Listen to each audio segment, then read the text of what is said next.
Now, seriously, Hi. it's your first vintage. Nobody knows who you are. You were not born in the Loire, were you? No. Not born in the Loire, that's for sure. I was born in the south of France, Hmm? but we moved a lot with my father's job. So I traveled all around France and a little bit abroad in Germany and He wa- Martinique. he was in Mm. the He was in the military, right? Yeah, That's you. yeah, yeah, exactly. And you lived Germany, Martinique, and all over France. Yeah, but I arrived at 17 years old in Angers, and that's pretty much the city where I spent the longest part of my life, as we were always moving. And so I felt, and I still feel in Angers like home, like at home. Yeah. And so I arrived at 17 in Angers, and like my parents are not at all in the wine business. I studied journalism at first, but I was 18, like normal after baccalaureate, because I wanted to be a reporter and Mhm. travel around the world. And yeah. And very quickly, I was missing of something. And I realized after a trip in the US that I didn't know anything about wine. Because, you know, American, you think that all of All us French French people, people, yes, know we everything definitely know everything about about wine. right.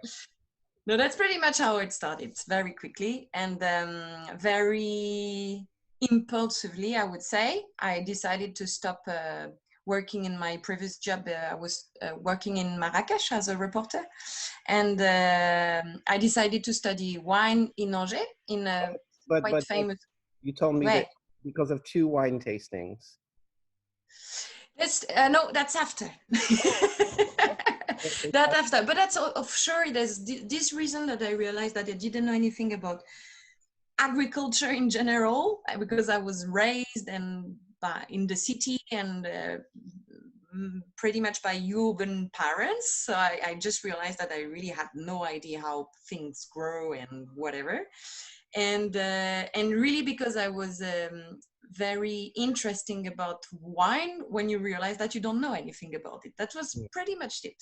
And also I was there is also one tasting where I've been to and the guy said something like, oh, it's what was it, it's on the right side of Bordeaux.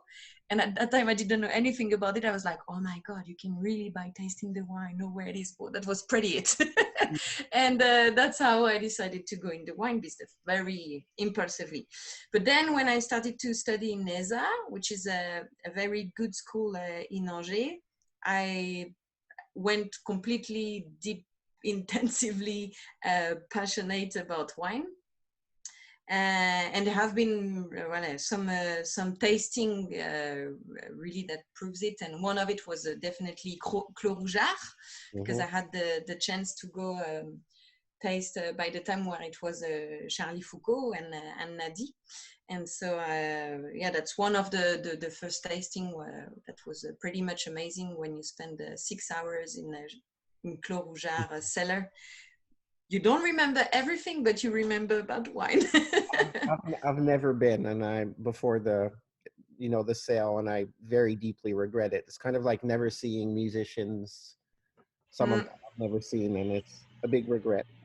Yeah, no, that's pretty much amazing. And that's I had the chance to meet all these great winemakers. As Thierry Germain also was really one of the first visit I remember. That's where I went to biodynamie and understand it, and pretty much from the first side, I really understood that there was something here, and that those winemakers, Clos Rougeard, Thierry Germain, they were really doing something special, and their wine were really special too. And that's how it started pretty much. Where did you, what were your jobs or your stages? I think you worked in Spain a little. So first of all, it was in 200 meters away from Château de Plaisance, which is another chateau, which is Château de la Genèserie, that doesn't exist anymore. It's Château de la Genèserie. It was a very small very small chateau in organic too, with pretty much Chenin on the sweet wines Layon side. And that's how I started with winemaking pretty much. And after I went in Vins del Masis in Penedès. So it's a Bodega Comptator little sister. And I also worked in Bouvet-la-Dubé in the sparkling before. I forgot to mention. And then after I decided to work, I had the opportunity to work for a very interesting champagne house too, which is Champagne Lallier. Okay. And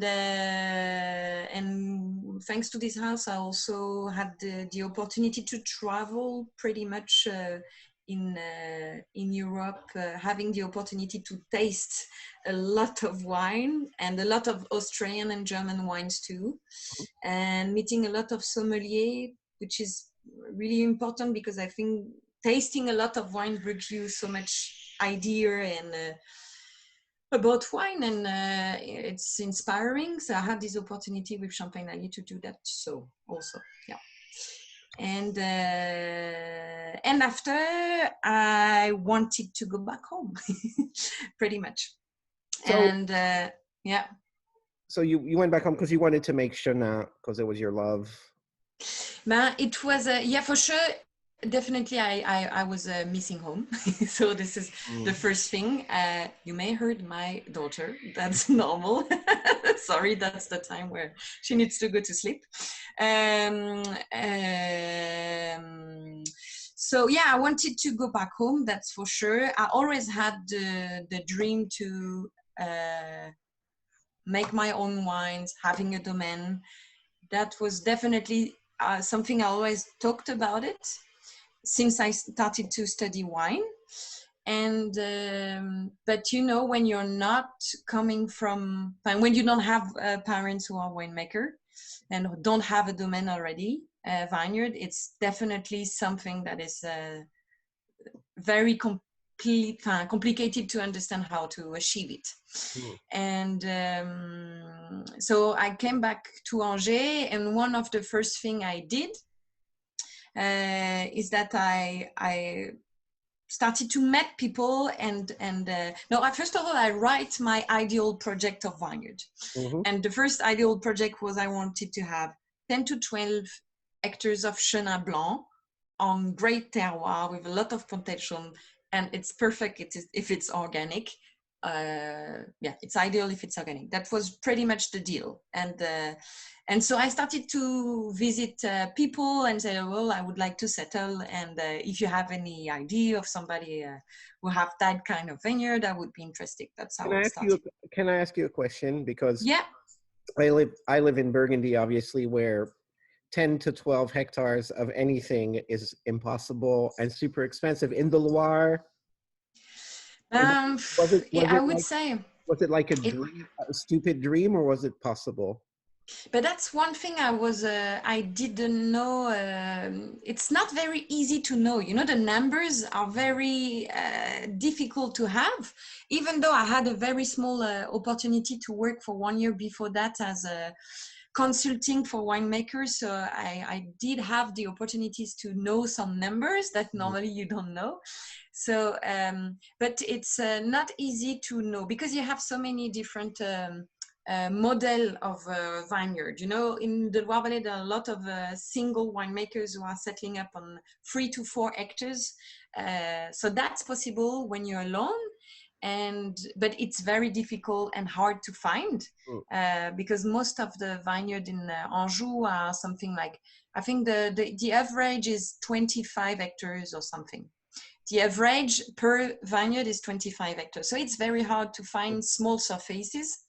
And when you find a vineyard to sell, it's very hard to find a vineyard with Chenin Blanc too. There's a lot of Cabernet Franc still. Okay. And also on the interesting terroir, that's obviously not that easy to find.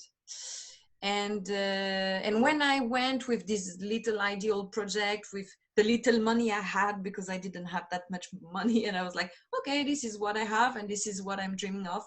what can I expect? That was pretty much the deal with the people I started to meet. And I don't know how. I mean, I think there's something coming really quickly in the road, and there's this one guy who say, I think I have something for you, and he brought me to Château de Plaisance really easily. And I went to this place, and I was like, okay. So Well, let's just say quickly, it's 25 hectares. Yeah. On a great terroir, which we'll discuss, very shortly. So, I mean, it was amazing. Yeah, it was the doubling the thing. So for sure, yeah. So that was not the deal, and so that's one of the first things. So it was really 25 hectares. It was the first time when I entered Château de Plaisance. It was really amazing. For sure, the place is incredibly beautiful. You are on two of the best. You are on Premier and Grand Cru, so the very impressive terroir of the Loire Valley.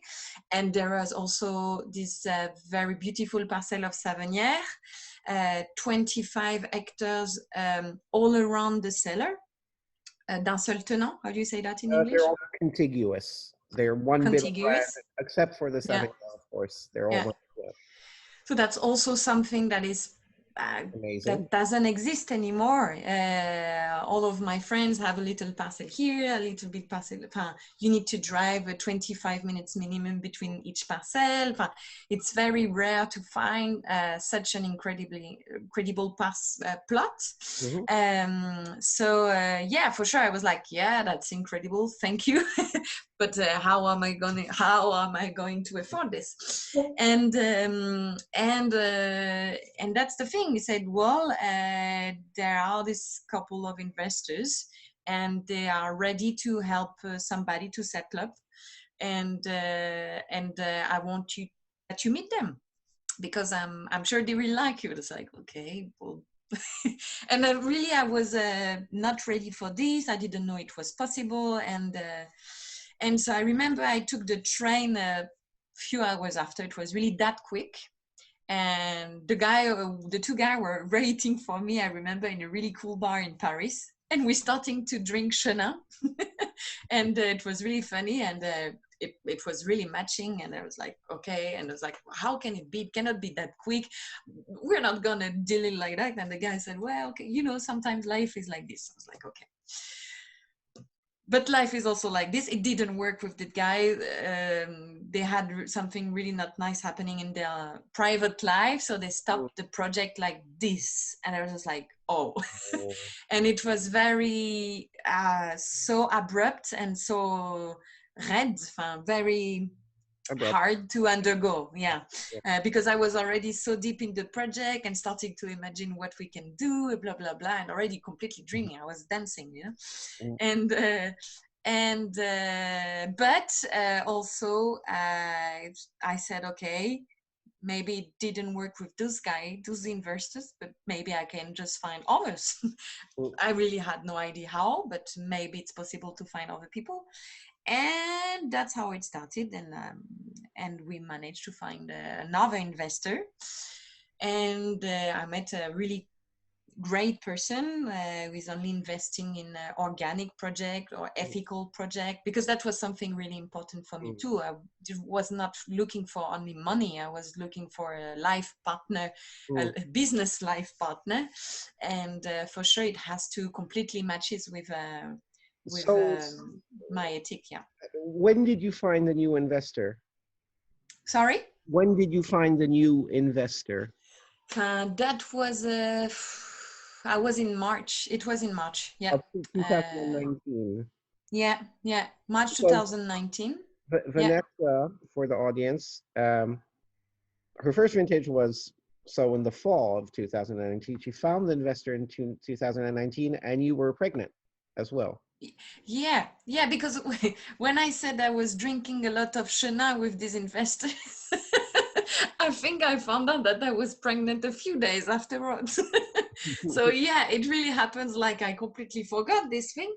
And I understood that I was pregnant at the same time while building the project of taking Plaisance. And for sure, I I had a few minutes stopping, saying, "Whoa, Yeah. is Big, this possible? And big year. Big year. how is it?" Well, So and I have when did you give birth? 14th of October. So harvest right after. Yeah, yeah. The whole Plaisance things, juridic things, and blah, blah. I was whole pregnant. I signed up Plaisance on the 12th of September, full pregnant, 8 months. And the day after, we started to harvest, and the whole Wow. thing pregnant. So let's take a step back here, because the other thing you found is not just 25 hectares. They're not all planted. We'll talk about that in a second. But Mm. in a great terroir, two great terroirs actually, but Mm. also they'd been certified organic since 95 and biodynamic since 2008, which Yeah. is incredible. I mean, normally people buy domains, they have 6 or 7 years, well, 3 years to convert, and then 6 or 7 years for the land to really Mm. live again and really Mm. become. But you, I mean, this was just a dream. Can you tell Yeah, us a yeah. little bit about Guy, the prior owner? Yeah. No, that's one of the also one of the thing was like, wow, organic since 95 for sure. There's something alive here, yeah. Yeah. And that's for sure also helped to think of this place as the perfect place to be. Mm. And so yeah, the former owner of Château de Plaisance was the family Rocher. So Guy and Patricia, but Guy was pretty much doing the wine, and they are a very nice couple, not the easiest one, but they are very attachant. How do you say that?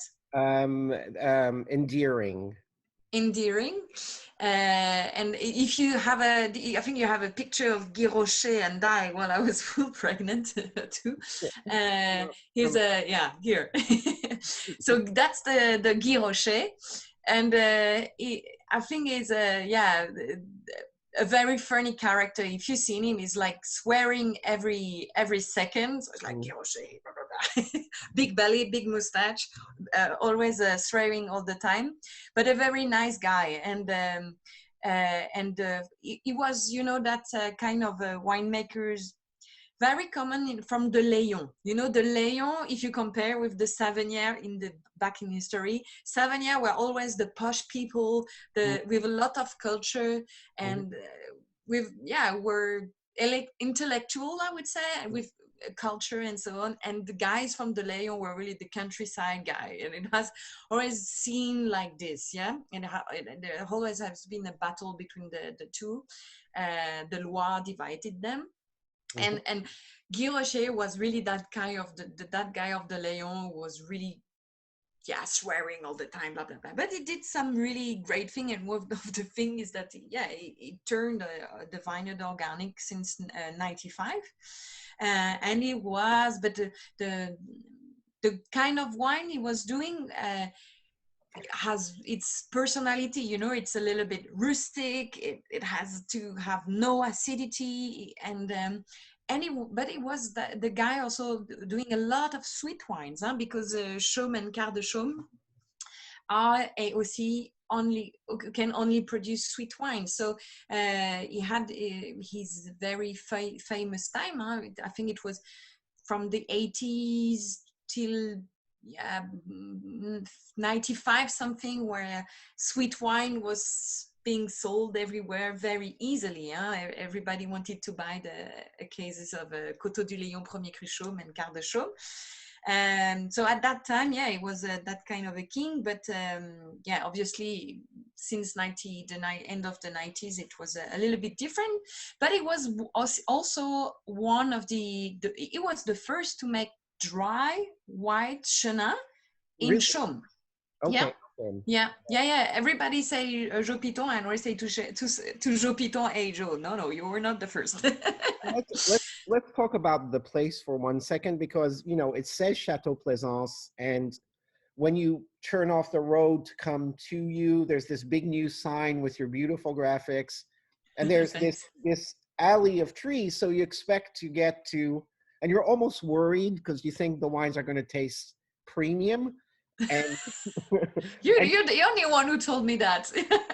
Well, that's my feeling, you know, Yeah. and you're kind of like, oh no, no, it's actually a lie because we'd already tasted the wines when we showed Mhm. up with Ilias, and but you get to the place and it's not really a chateau; it's a bourgeois house, and a There's lot absolutely not a single chateau here. I call it in French the châteaunet, which is of yeah, the very small castle. No, it's just a house, exactly. Yeah. it's a house and it's very pleasantly decrepit.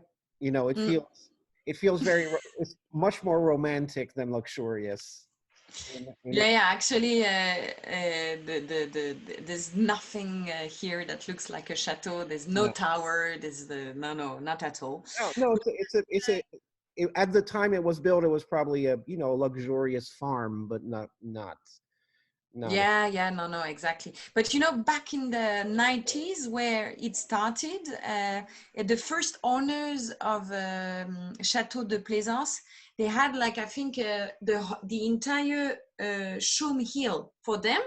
So whoa. they were the owner of Château de Suron, Château de Bellerive, and they were one owner for the entire Butte de Chaume. They settled many different houses, and that's it. But there's not really any chateau all around. But still, it's nice enough because I don't want any chateau. That was definitely not the goal of having a chateau. I already have a free building in the entire Château de Plaisance, and that's really enough. Yeah. So let's talk about viticulture Yeah. because you started in a really good place, but you certainly well um, we are here right under Chaume. Yeah. You can see Angers to find. There's a France map, first of all, here. Can you Uh, see? Yeah. I can, Here. yes, If I move the mouth, can you see it or not? the mouse. No, and I'm sorry I didn't look that up. Okay. I'll get better, but not with you. Um, and Savennières. Yeah. Um, but viticulturally, you started at a really great place. But the nice thing when we met you is to hear that you didn't stop there. Yeah, no, that's one thing that is really important, but in general, not only in viticulture, but I have a very strong engagement in and a goal to seek in global environmental preservation and seeking to bring more diversity, biodiversity in the vineyard and in our life. And generally, it's not only in the vineyard, but it's a life thinking, I would say. And one of the first thing is that we all read the book of Claude and Lydia Bourguignon, and we all know the importance of biodiversity and a living soil. And one of the first thing we changed in Plaisance, also it was already organic since 95. I think we can go further, as you said. One of the first thing, as we saw on the picture, is that we starting to work in English as mulching in the interrow. Do you say that? Is it Yeah, correct? mulching, Yeah. sure. Yeah. So it means that we only work the between the Under the row, basically between. under the row, exactly. Yeah, under the row, and between the row, yeah, Yep, between the row, interrond, yeah. yep. We leave the grass grow, and we make a natural mulch through material that we built ourselves, that you can see on the third picture. Right, It's right, called right. a rolofaca. So Well, it's just yeah. a big cylinder. Do you say cylinder? No. Cylinder. Hmm? Cylinder. Cylinder, yeah. Yeah. A big cylinder, and it will just lay down the grass. Mm-hmm. And there's a famous winemaker already started to work like this, like Léon Barral, for example, from the Barral family. It's not very popular actually, and in the country of side of Léon, I'm always called as dirty winemakers, you know, because in the spirit of the local winemakers, it has to be completely clean. So no grass at all is a key to be a good winemaker. So obviously it's moving a little bit the So if you spirit. don't, Yeah. can I ask you a couple questions about that? So do you never plow the the row? Do you never, sorry? Plow, till, labour. Labour. So sometimes if we had to, if there's too much concurrence, we will just émoter. Yeah, émoter. I don't know the word in English. I'm sorry. Actually, that's a word for the Loire because we don't even use that in Burgundy. But basically, it's break up the clusters of. Exactly, but not, mais pas labourer. I'm sorry, guys. No tilling. Okay. Yeah, exactly. Yeah. And So it will stop the competition of the grass because it will not grow anymore. So it will break the grass, but not return the earth. Okay. So it will keep. Yeah.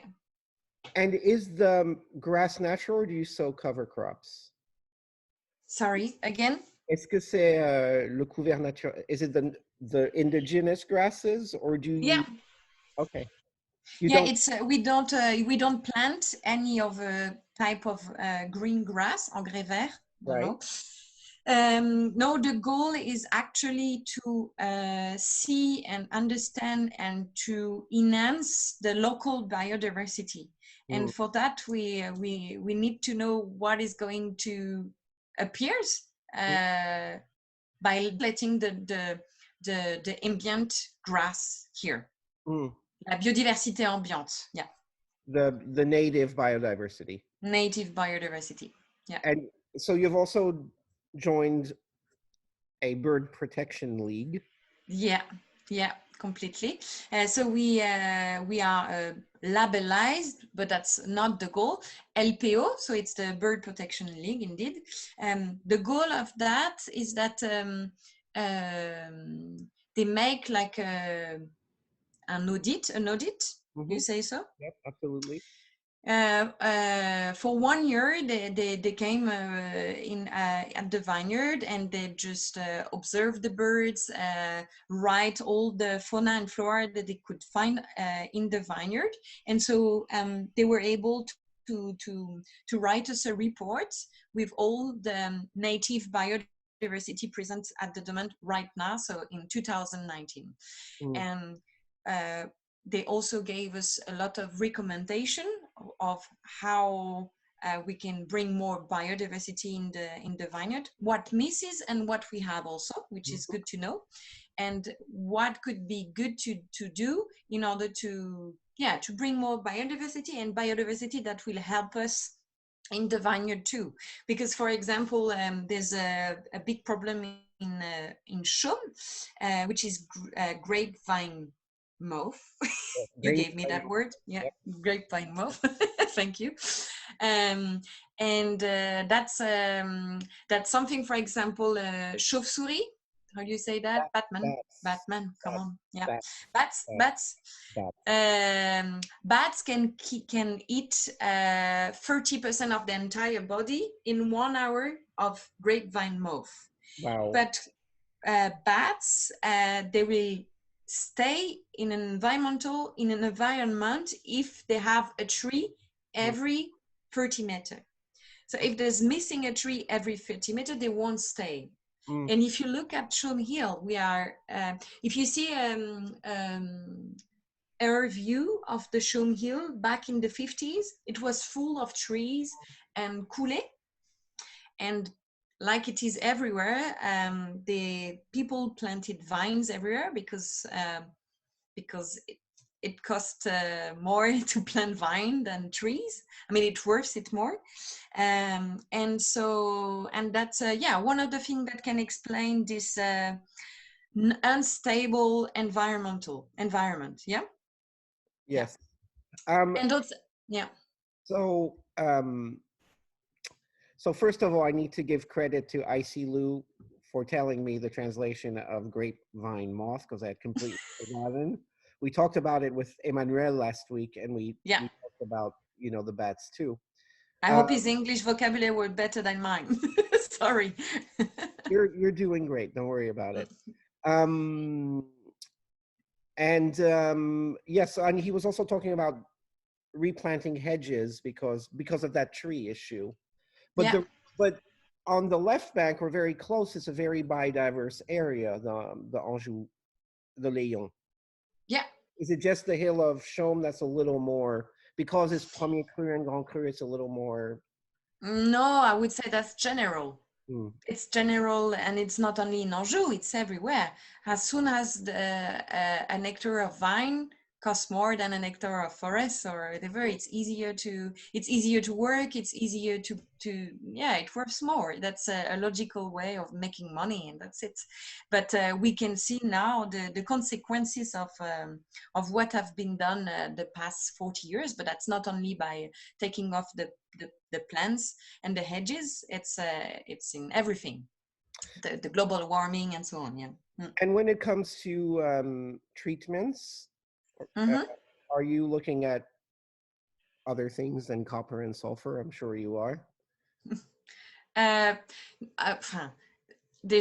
It's difficult to avoid cuivre is Copper and sulfur. It's difficult for sure, because we definitely have a mildew pressure, and that's for sure. But I think what we are enhancing with biodiversity will definitely help for it. And if you pay attention with a lot of details, you can reduce it a lot. So for example, if you don't have, if you take care of the grass at the right moment, if you régler ton pulvé, le pulvérisateur. If you properly calibrate your sprayer. Exactly. That's one of the things too. You can completely reduce the doses and so on.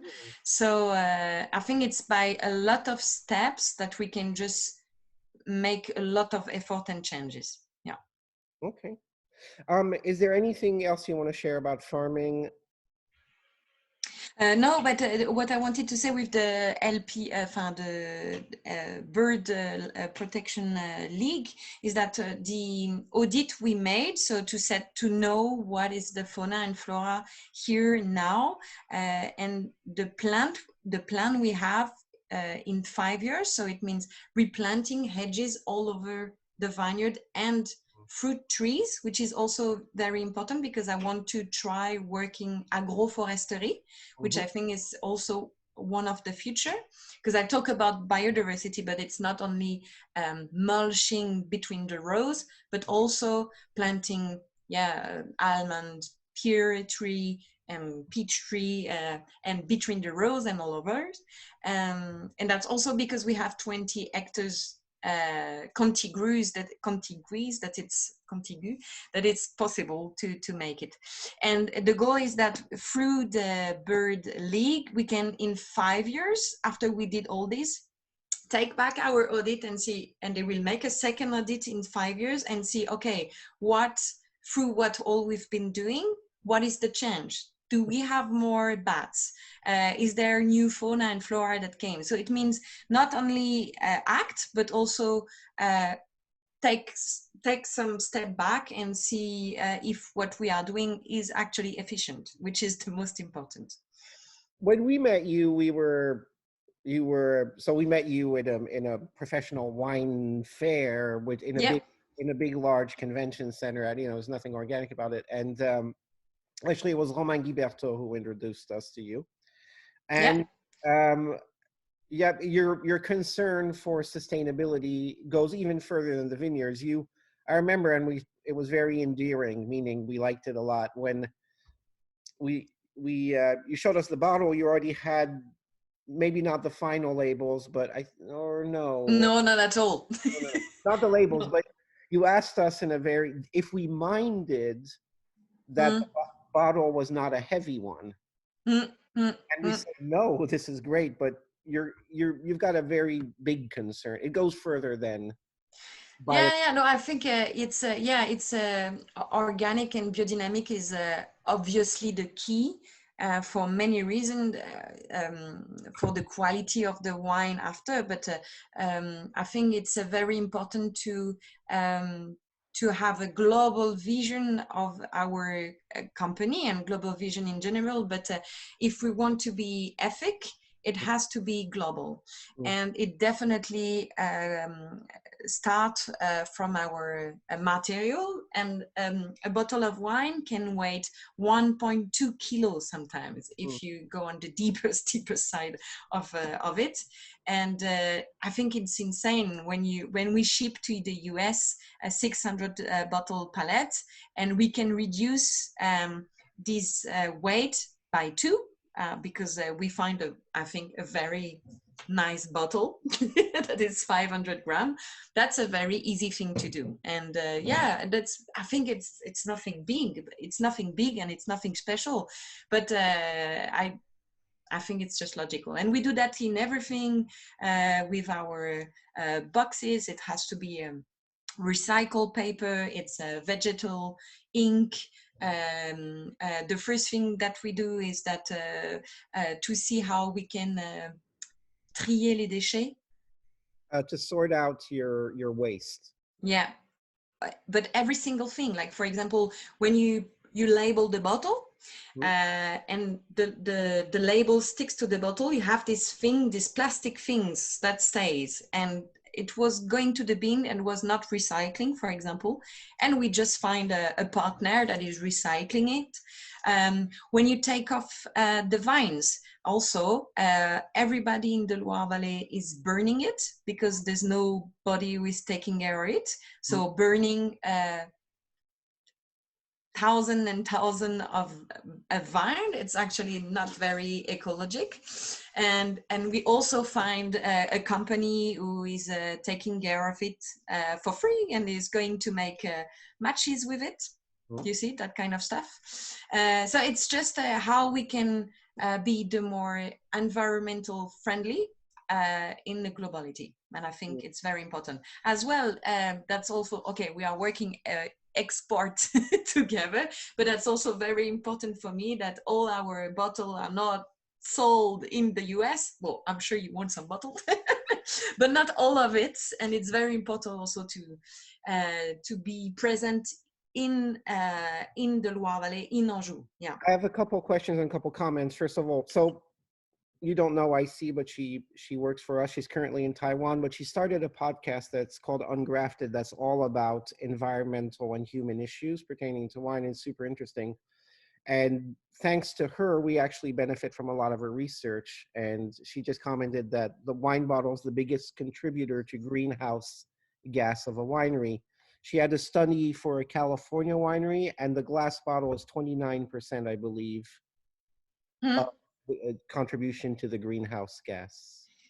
No, it's a terrible subject, and I'm also looking, but it's very difficult when you export. I'm looking. There's a very great association that is called Butte, but it's in Nantes. But now they are starting to come in Anjou, and they will enable us to recycle, wash the bottle, which is the most thing, because a bottle of wine can last, I think, you can have 100 use of it, 100, but we use it only once, and then we broke it and we recycle it. But the recycling process is very, as you say, it's a very carbon productive, and if we just wash it and reuse it, it will be much perfect, because we can reuse it 100 times. Wow. But for that, it's the whole planet that we need to think back, because if I'm just the only one to do it, it won't work. So we are seeing how it could be possible to work with that kind of system too. Yeah. But that's a very big subject indeed. Louis asked earlier, is this kind of really broad? Well, he didn't. I'm going to fudge the question a little, because now we're a little further than when he asked it. But well, sorry, Lewis, I didn't see. Is this environmental awareness common in the area? Did you find any resistance? I would say that it completely depends which which people for sure, yeah, that's a little bit like clan. Yeah, the organic people, we are very like we kind of all friends together. It's kind of true. And If you look at, they're quite a sorry. few, there are quite a few in the Loire. Yeah, and we are quite a few in the Loire. That's for sure. And you know, also, 10 years ago, Anjou was nothing. Enfin, it was not very popular. It was not very known. So the only thing that the guys from the Loire had to do is to be the best and to do the best as they can, because that was only by a very great product that they could just sort out. Yeah. And so there's, I think in the Loire Valley, there's this kind of very, I don't know, ancré dans la terre, a little bit like in Burgundy, you know what I mean? We're not the old school peasant kind of. Yeah. And there's really this spirit. Yeah. So for sure in the organic people clan, it's very easy, but you are definitely, we are nothing. We're like, I think 10 or 15% of Anjou, it's still nothing. And in France, we are still only 10%, I think. So it's just a very small clan. So regarding the people who are in conventionnel, normal, how do you say conventionnel? Conventional agriculture. No, for sure, we are sometimes seen as the hippie, but who cares? Okay, sorry. We could talk about this forever, and I'm just going to give you one more statistic from IC that in her research, recycling a bottle saves 7% in carbon emission. Reusing a bottle saves 52%. Yeah. So she says it's the way to go, Vanessa. Thank you. But for that, it means the whole wine business. But I think we should all go there. Like if every wine shop just could take back the bottles, and we know we can recreate another industries. I mean, it should be the way. It should be the way. Yep. So I'm sorry we have to move on, because this is actually the most important subject. And you know, the future and how we don't just, you know, waste everything that this beauty, this planet, and it's scary, but thank you for so much for thinking. You're welcome. Pretty far. And we shall move on to the people, because I also liked when I asked you, do you mind talking about basically if you're a good boss or a bad boss? A terrible one. How do you treat your team? And you're very, very militant about this as well. Yeah, and I hope they are all watching now. No.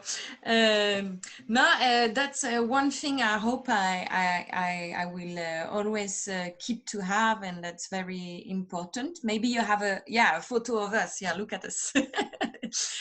So you can see Guillaume. Go back. So that's the permanent team? Yeah, that's my permanent, very cool team. So it's, you have Patricia and Jean-Pierre, who were already here with Château de Plaisance when I took it back. And yeah, exactly, 2 of them. And then you have Guillaume, who was at school with me. Yeah, exactly. Constance and Charlie. And that's me. So they're 3 new and pretty young, and 2 were already here. So we have a total parity, as you can see, in age and male and female. No, and so I'm very lucky. We have a majority. Sorry? We have a majority of women here, by the way, so we beat you. And also. But equality is the way.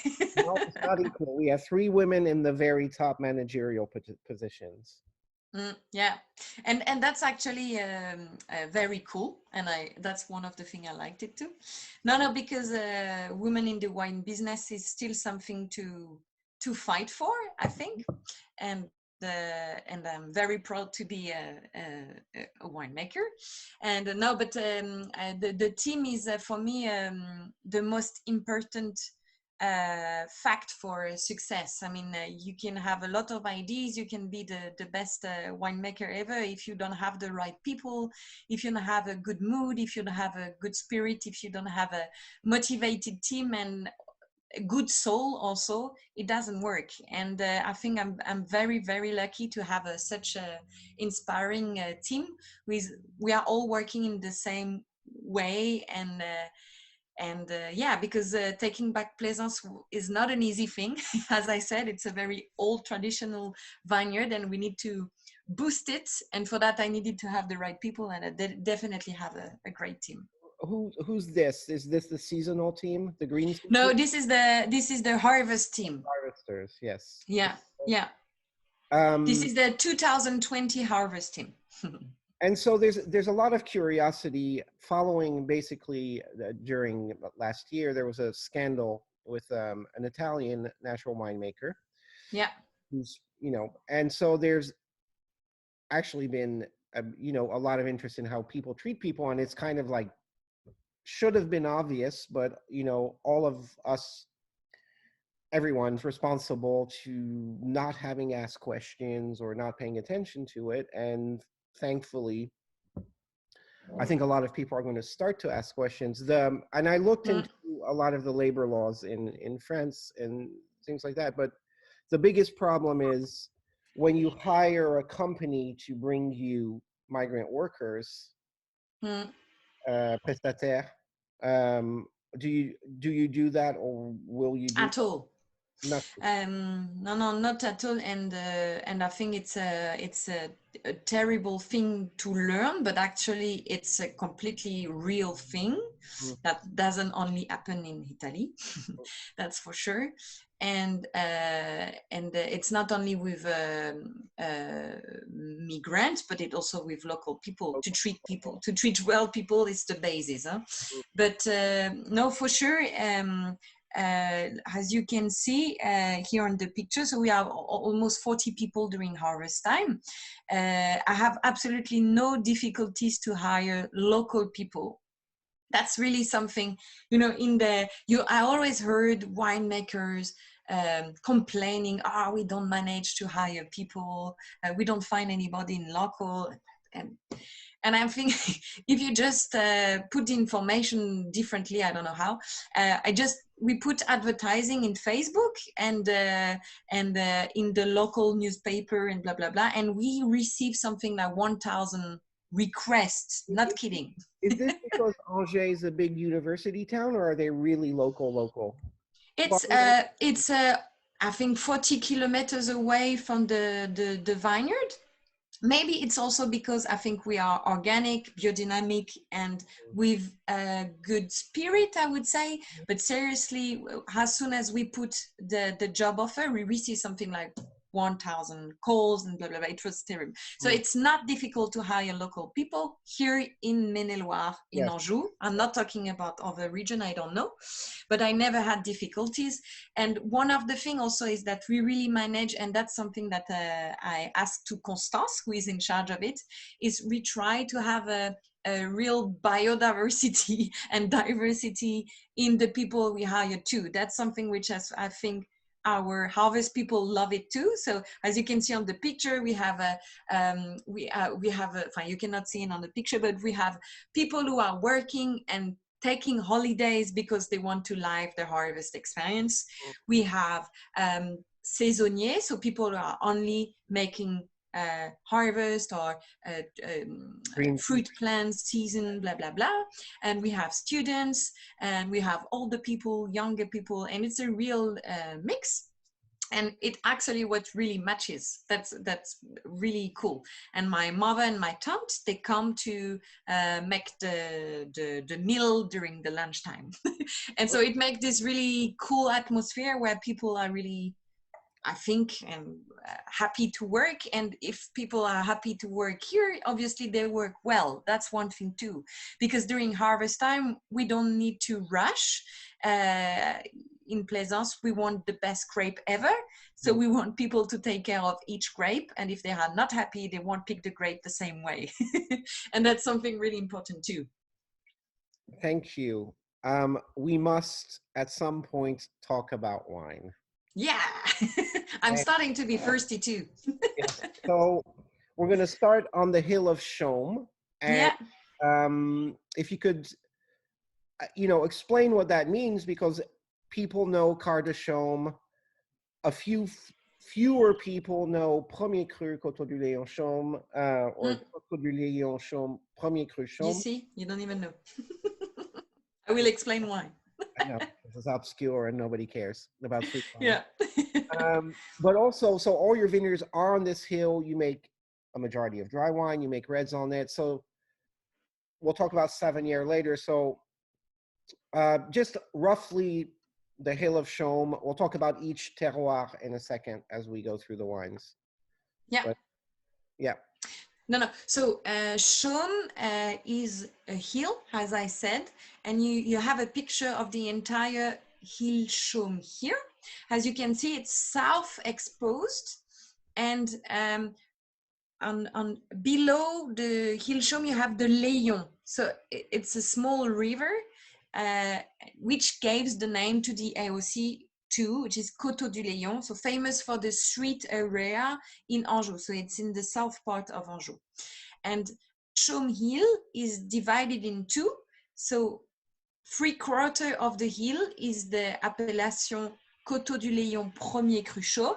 And here in pink, you have Quarts de Chaume, which has the name of the AOC said in France, a quarter of Chaume, Quarts de Chaume. That's what it means. And also what you don't see on this map, if I may allow myself, is that this bit here is on a slope.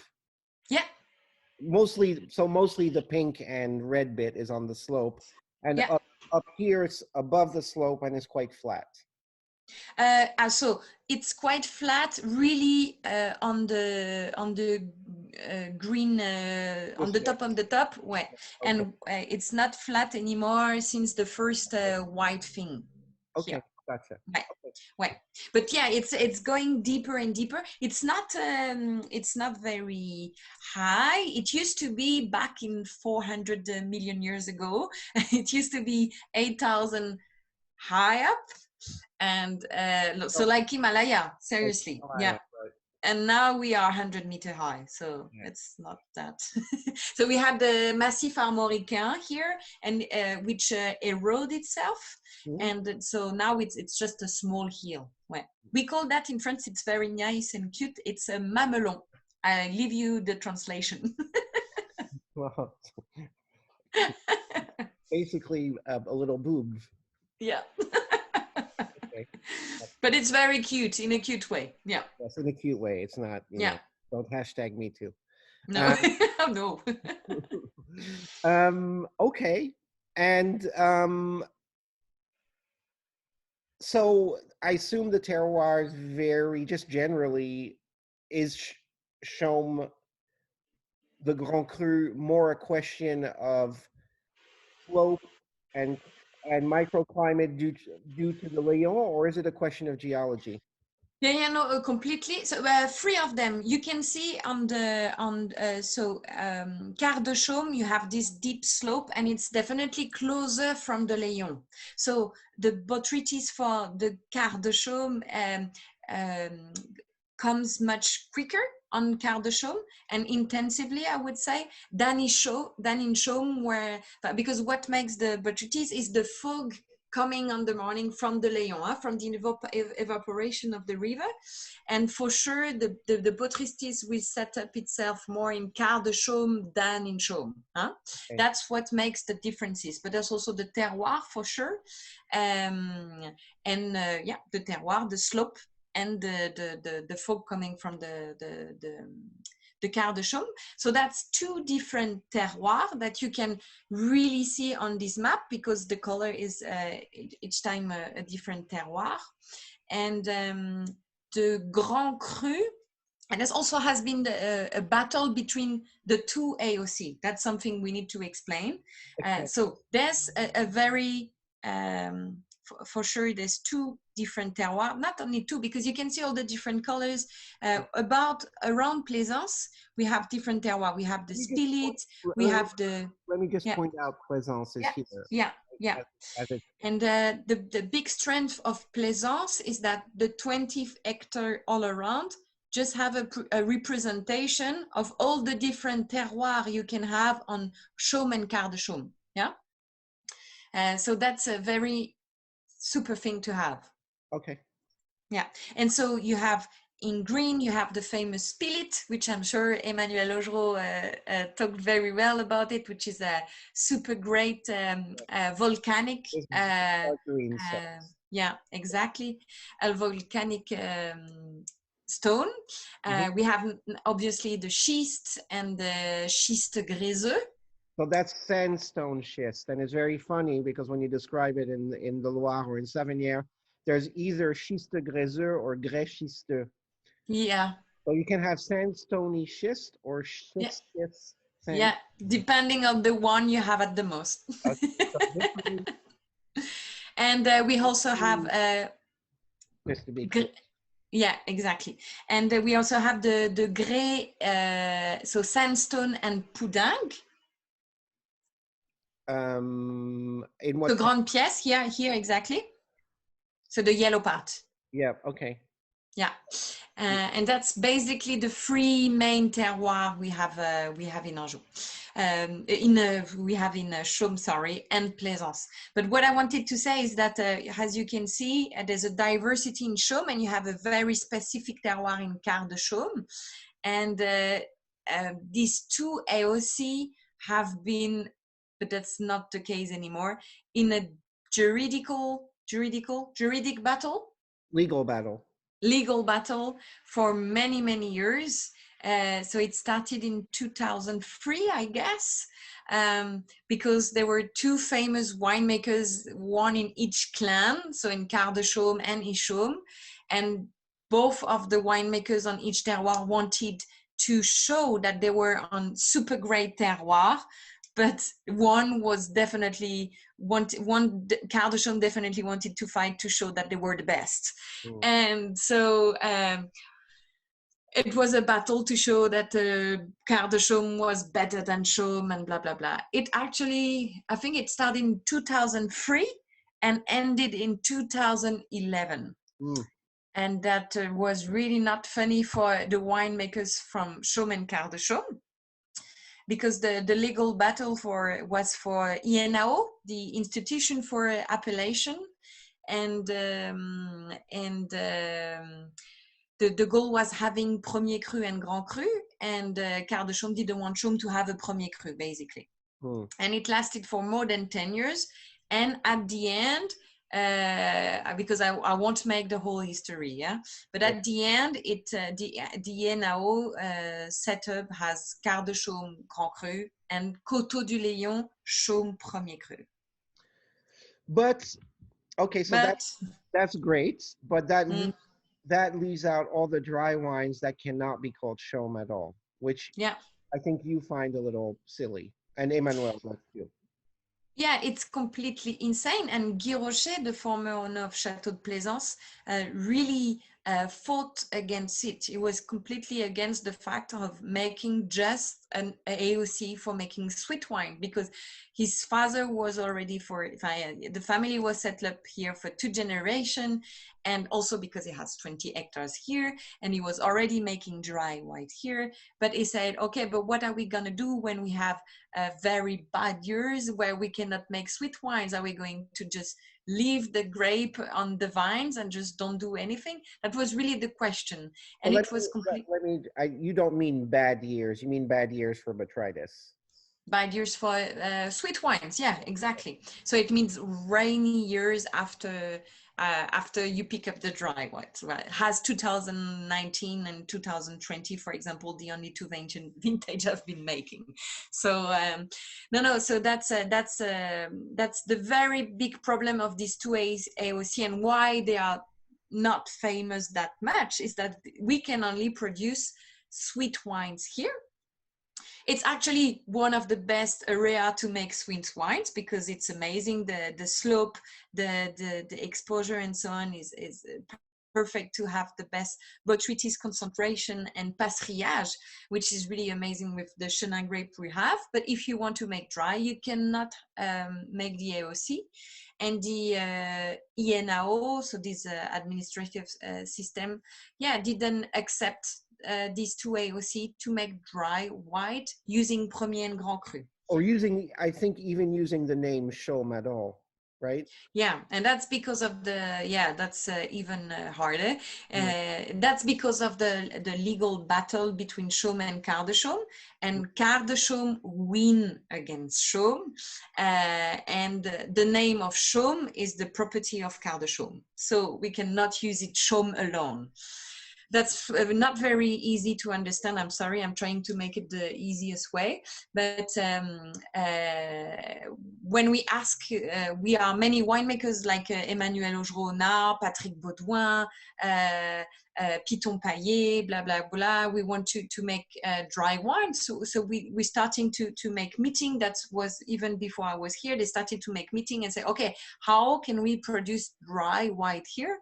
And it was not possible to change the cahier des charges. And to be clear, because 19 and 20 were not good botrytis sweet wine years, Emmanuel Augereau produced off dry in his Quarts de Chaume parcel, which is here, La Martinière. Yeah. And in 2020, he produced a dry wine. But what you're objecting to is the fact is that they come from Chaume. So you guys are going to make dry wines. You're making dry wines anyway, and you're objecting to the fact, well, that's where they come from, and the legislation is basically archaic because, well, let's face it, very few people buy or care about sweet wines. Yeah. Yeah. No, it's completely insane for so many reasons. First of all, because as we said, we cannot produce sweet wines every year. It's also a very not big demanded market. Let's face it. Nobody buys a lot of sweet wines anymore. And also because I think this special condition of only being able to produce sweet wines here leads to a lot of bad practice for a long time, because as we can only produce sweet wines, so we will make sweet wines anyway. And that conduces some winemakers to make not the most quality things, I would say. That's something that the AOC doesn't allow anymore, so it's okay. But still, it's completely insane that it's the name of the hill, it's Chaume, and I cannot use it. I cannot use it to make dry wine. You can actually make dry wines, but you just can't call them Chaume. I can completely right. I can make Anjou. I can unclassify this as the regional AOC, so it's Anjou Blanc, but I cannot call it Chaume. Yeah. But all your dry white wines except one, and we're actually going to start by the reds, but are from this hill. Yeah.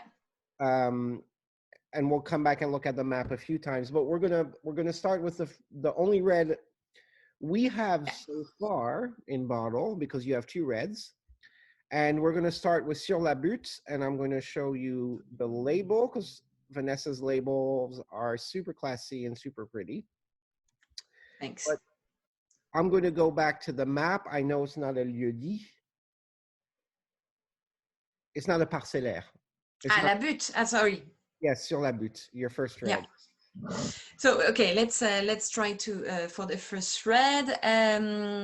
So Sur la Butte, I'm the only one to have a red grape in Chaume, because as I said, I think I am the biggest owner of plots in Chaume as a one identity vineyard, and the Rocher family, as they have 20 hectares here, they decided to plant many years ago red grapes, and they choose to plant Cabernet Sauvignon and Cabernet Franc.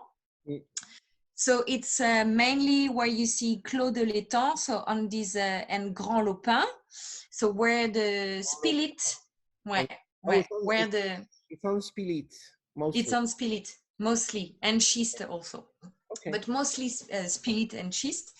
And so we have 4 hectares, a little bit less than 5, of Cabernet Franc and Cabernet Sauvignon. And so we make 2 wines. And the first one that we are tasting now is Sur la Butte. And the one which is not ready yet, it will come in April, Grand Lopin, that comes directly from this parcel. Yeah. And Sur la Butte actually means on the hill. So you're referring on the hill. Yeah, it's a little bit tricky because I cannot call him Chaume Rouge. Imagine I cannot even produce Chaume sec as Chenin, so Chaume Rouge would be really, really damaging the AOC.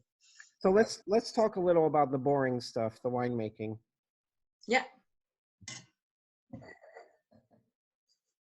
By the way, I really love it. I've known it for a year because we met you a year ago at the Loire Salons. Mm-hmm. And but we've had it in bottle, and it's just becoming. Does it have both Cabernets in it? Yeah, it's 70% Cabernet Sauvignon and 30% Cabernet Franc. Sorry. I just could read your. If I was intelligent, I would just read what you. Very pretty. It's okay. Next time. Yeah, try to make it easier. I really like that the Cabernet's coming out. Mm-hmm. Like, I love vegetal. In my least favorite color in red wine is black when it's only black. And I love that we're getting, the Cabernet Pyrazines, but not in a violent way, just as a little note. And it's actually making the wine super fresh and super delicate. Mm-hmm. It's really showing. It's really pretty. Thank you. Actually, as I already said, I had a very strong idea of what kind of dry Chenin I wanted to make. But red in Anjou, we are not the most famous for it, let's face it. Our Chenin are very demanded, but the Anjou red is a little bit harder to love and to have a very strong identity also. It's not very clear. You have different style of it. And what is the most famous for it is the very green pepper notes and a wine that is most of the time very astringent. And so the goal was really, okay, I had this Cabernet Sauvignon and Cabernet Franc from the beginning. Not big fan of Cabernet Sauvignon either. I always find it not the most interesting grapes. And but we try to make the best out of it. And so we destim it. Yep. How do you say? Éraflé, yeah. Yep. 100%. Try to pick up the right maturity for sure, so enough to have very pulpy, fruity aromas, but at the same time avoiding any green pepper notes or avoiding extracting too much tannin. Yeah, so it's 2 to 3 weeks maceration time, and of course we are separating the jus de goutte from the press. Mm-hmm. Yeah. And that's pretty it. Let's drink it. Sorry. It's all tanks, right? Yeah, it's a concrete tank. Vinification and élevage.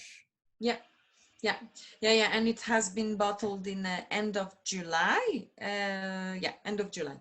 And so, do you touch it at all? Do you extract it at all, or do you just walk by it and don't touch it just in case it extracts itself? No, we do some remontage. Pump over, yeah, exactly. And no, it's only short maceration, as I said, and some remontage, and that's pretty it. Yeah, not that much. No pigeage. No pigeage. No. No, because you see, it's already the type of wine that has, even though we try to have the most fruitiest part of it, it's also a wine that is full-bodied already. Huh? We try to make it very pulpy, but you have a matière, you have a wine that is that has density. Yeah. So the goal is really not to extract too much tannin. Do you find it dense today? Because I don't. It used to be dense, and it used to be a little too dense and a little too black. But I think it's just a little. I'm sorry. I'm No, it's fluid. It's fluid, but still, it's no glue. You know. It is. It's kind of compared to what it was. It's a super glue. I mean, it's lovely. It's lovely, and all the little bit of identity that's coming out is just making it fresh. I don't find it very tannic at all. No, and that's the whole of seeking the right maturity and not too much extraction, really. And thanks that you don't find it that much hard. Now you have this very eclatant fruit, but still it's what I meant is that the terroir of Spilit and Chaume in particular is not it's not an easy style terroir. You definitely have wine with a texture, with a you know what I mean? So interestingly, I know whites on Spilit, of course, Emmanuel, but there's a couple others, and I forget which ones. But are there any other reds on Spilit? Eh ben, yes, there is. I think there's Pierre Bise. Right. Pierre Bise who makes who have Spilit and makes red too. Yeah, but not in Chaume. Not in Chaume. So do you want to just briefly tell us about Le Grand Lopin, your other reds? It's a big Grand Lopin, so will be out in April. I think the bottling is for 17th of April or something like that. So as I said, it's a small parcel of Cabernet Sauvignon and a little bit of Cabernet Franc. The Cabernet Sauvignon is a very interesting plot with a very, very tiny grain. Grain. Berries. The tiny berries, which are very tasty, I would say. And if you go on this plot, I think I put a picture on it. It's quite impressive. You can see all this spillage rock out of the plot. I think I put Is it this picture? No, it's from the beginning. No, it's not this one. Well, it's okay. It's one of the first picture. Okay, this is what I have. Here to the right. Yeah, here. Just up. Right. The right picture you can see here how the plot is, and this is Grand Lopin. And it's really full of rock. This is this is difficult to have grass here, yeah. And so this is the Spilit Grand Lopin plot. And so the differences here is that we are aging this parcel in barrel. Not only very few new oak, mostly 2 to 3 years old oak barrel. And it's a completely different style of red wine as sur la Butte. Sur la Butte, you have this very fresh style. It's pulpy, it's fruity, and Grand Lopin has this kind of very gastronomic style. It's something a little bit more intense. But what do you mean by gastronomic style? I don't know. It has this elegance and more pure freshness, and definitely this plot aged in barrel makes something special that you cannot say it comes from Anjou Blanc tasting. I need to beat on that one. It's you cannot recognize on Anjou. Why? I don't know. You have no it's very soft it's very soft from the texture, which is very rare. Most of the time Cabernet Franc is always known for this very hard type of red in schist. yes, on schist, it's harder than on, Ouais. on limestone in Saumur or Chinon or Yeah. Bourgogne or yeah, yeah. Okay. But Well, one thing I forgot, which is the most important, is that Cabernet Sauvignon, also because we talked about Franc, and Cabernet Sauvignon really helps bringing the soft side of the wine and the roundness in the wine. Yeah, it, it, and it's really the balance between the two, Cabernet Sauvignon and Cabernet Franc, that makes the perfect blending.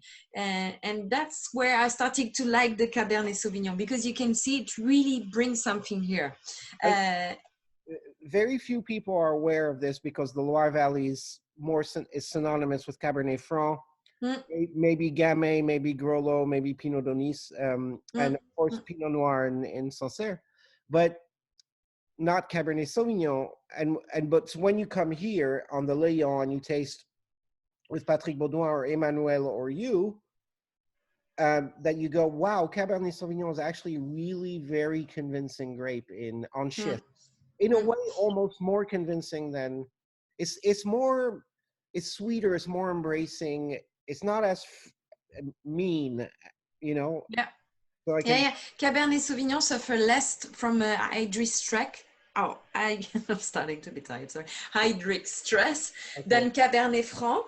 And when the Cabernet Franc stresses, this is where you have this very astringent style and this pyrazine coming. And this is, how it brings really the roundness in the wine. And Cabernet Franc has this very austere style, but it really brings exactly the verticality and the freshness in the wine. So both of the grape variety really brings the balance, Mm. and that's what we discover also in the blending, because from the first side, Grand Lopin was only predicted to be 100% Cabernet Sauvignon, and when we did the blending, we always were missing that kind of, elegance and freshness in the wine, and that's really the blending of the two that makes the perfect balance. And That's yeah, something new. for the anecdote, the first time I discovered Cabernet Sauvignon as a thing in over here was Patrick Baudouin tasting me blind on 2 cuvées of Coteaux d'Ardennais.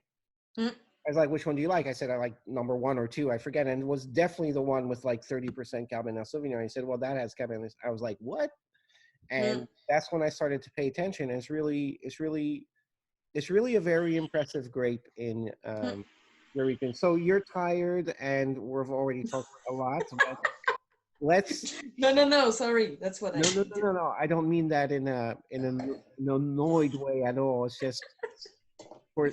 Oops. What's happening here? Did I lost? Excuse me, 1 second. I lost my Zoom screen. There you are.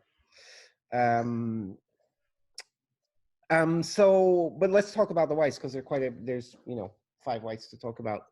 And Anjou. yes, so let me go back to view. Something happened with my computer. Let me get back to slideshow. Here we go. So quickly we'll look at everything, apparently, but we're going to taste 3 wines from the Hill of Chaume. Yeah. The first one just being your Anjou Blanc. Yeah. So that was very important for me. If I had to take a 25 hectares vineyard to make at least one, I don't like to say little cuvée, but one simple Chenin Blanc that is accessible by the approach of the wine, but also by the prices, let's face it, because Chenin Blanc has very small rendement, Yield, and most of the time is directly expensive, let's say, or two, and it's very hard to find below 20. Some people may not know, but what is your average yield on Chenin in the Layon? Well, it's very hard to say now, because I'm missing a lot of plant, and we got the frost too. But most of the time, and depending which area too, yeah. But most of the time, I heard a lot of winemakers saying that when you make 30 to 35 hectoliter per hectare, it's like wow, it's very huge, yeah. Which comparing to Burgundy or other region in France, it's very, very little. What do you mean? We're the best in Burgundy. Sorry. Yeah. No, but for sure there's this kind of a very real thing between yield and the price. And it's very hard to find, even in France, below 20 euro organic biodynamic dry Chenin. And I wanted to, it was very important for me to that we have one small Chenin dry that is easy from the approach, but also really tasty. Doesn't mean it has to be bad. But and that's l'Anjou Blanc. So I'm also not very creative with the name of the label. It's also because I'm very stay proud of Anjou, and I wanted to show it. So l'Anjou Blanc is basically the young vine of the vineyard, the younger vine. Right. You have it's better if you show the technical file, because you have the yeah, exactly. Okay. So you have in black stretches, you have the plots. Yeah, exactly. Actually, and you know that assure is a word in English. No way. But very few people know that it's a word in English. So. Yeah, but that's thanks, Paul. That sounds stupid, but it's actually a word in English. So schiste gréseux? Yeah, schiste gréseux, exactly. Mainly the younger vines also. Why? Because this is mainly where we have the best fruity part of in the berries, and maybe less intensity or minerality, because the vine are still very young. So that's how it came that for l'Anjou Blanc we will mainly come the younger vine. It's in the process, wherever we are in the high up cuvée or l'Anjou Blanc, we always treat the wine the same from the start. So it means everything is 100% hand harvested in small cases.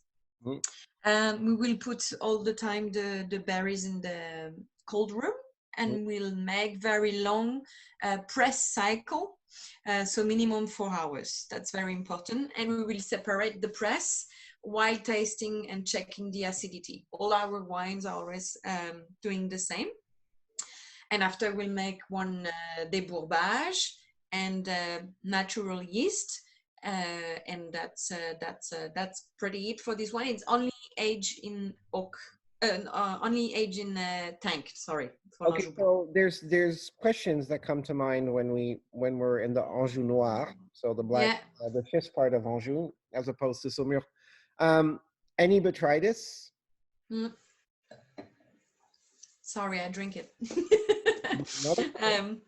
Yeah. I think I'll drink it too. Okay, let's cheers. So do you, because Emmanuel's very anti any botrytis in his dry whites. How do you feel about that? Oh, I completely agree. But there's a different mood and different spirit of seeing the botrytis in Anjou, and that's also make, I think, the strength of winemaking in Anjou is that you have different clan, yeah? It's not clan, but different way of seeing it. And there's people want a little bit of botrytis and people who don't want it. And I'm on the side of the no botrytis. So which means that while we harvest, we have 2 buckets, and each pickers has to look at the grapes, and if there's 1 grain of botrytis, we have to take it off in the second bucket. And that's how we think that we can have the purest and the cleanest part of Chenin Blanc. And if you taste the style of Plaisance wine, I think that's what we are really seeking is to have really pure and direct dry Chenin. And for that, we don't want prejudice. Yeah. And so the other thing, your technical things, which I actually just took off the screen, says is partial mallow.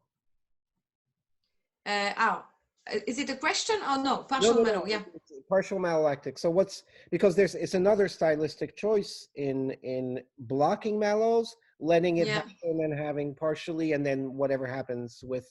What's your philosophy on that? But the philosophy is that the wine decides a little bit more than I do on these things. And yeah, no, it's pretty true. And if the mallow goes, then it has to be. And if not, then it should be the way too. Yeah, it's pretty much it. We have also this phenomenon here that the mallow starts while the alcoholic fermentation too. When you're with indigenous yeast, it's a normal phenomenon. So, but without any volatile problem, so it's okay.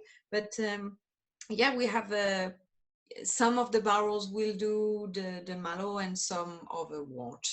But I think the most important is the balance at the end.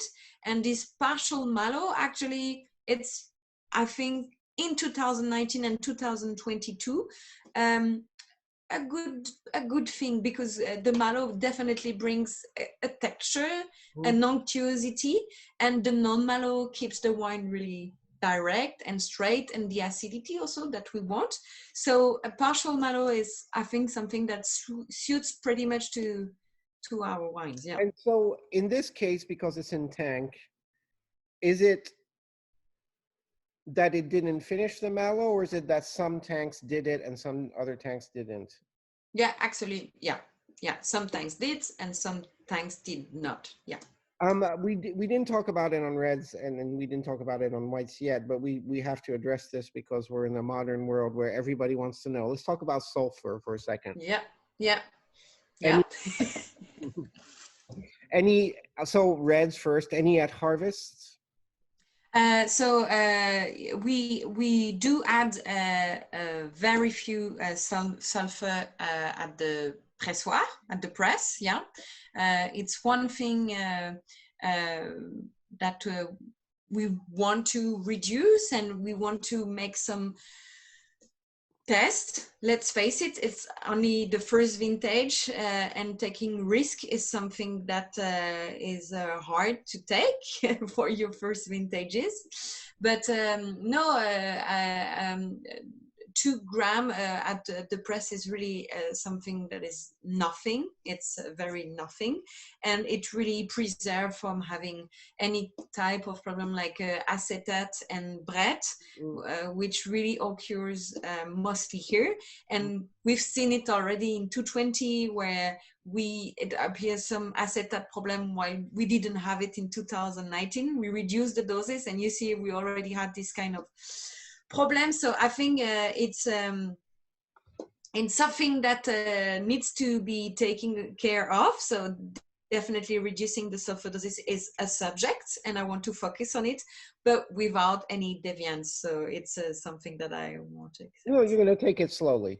Yeah, exactly. Yeah. You're not going to go, and you do stylistically, I think, I mean, you can see it in the label and in the style of the wines, you do admire classic wines. Well, yeah, classic, I don't know. No, but yeah. And that does not mean conventional.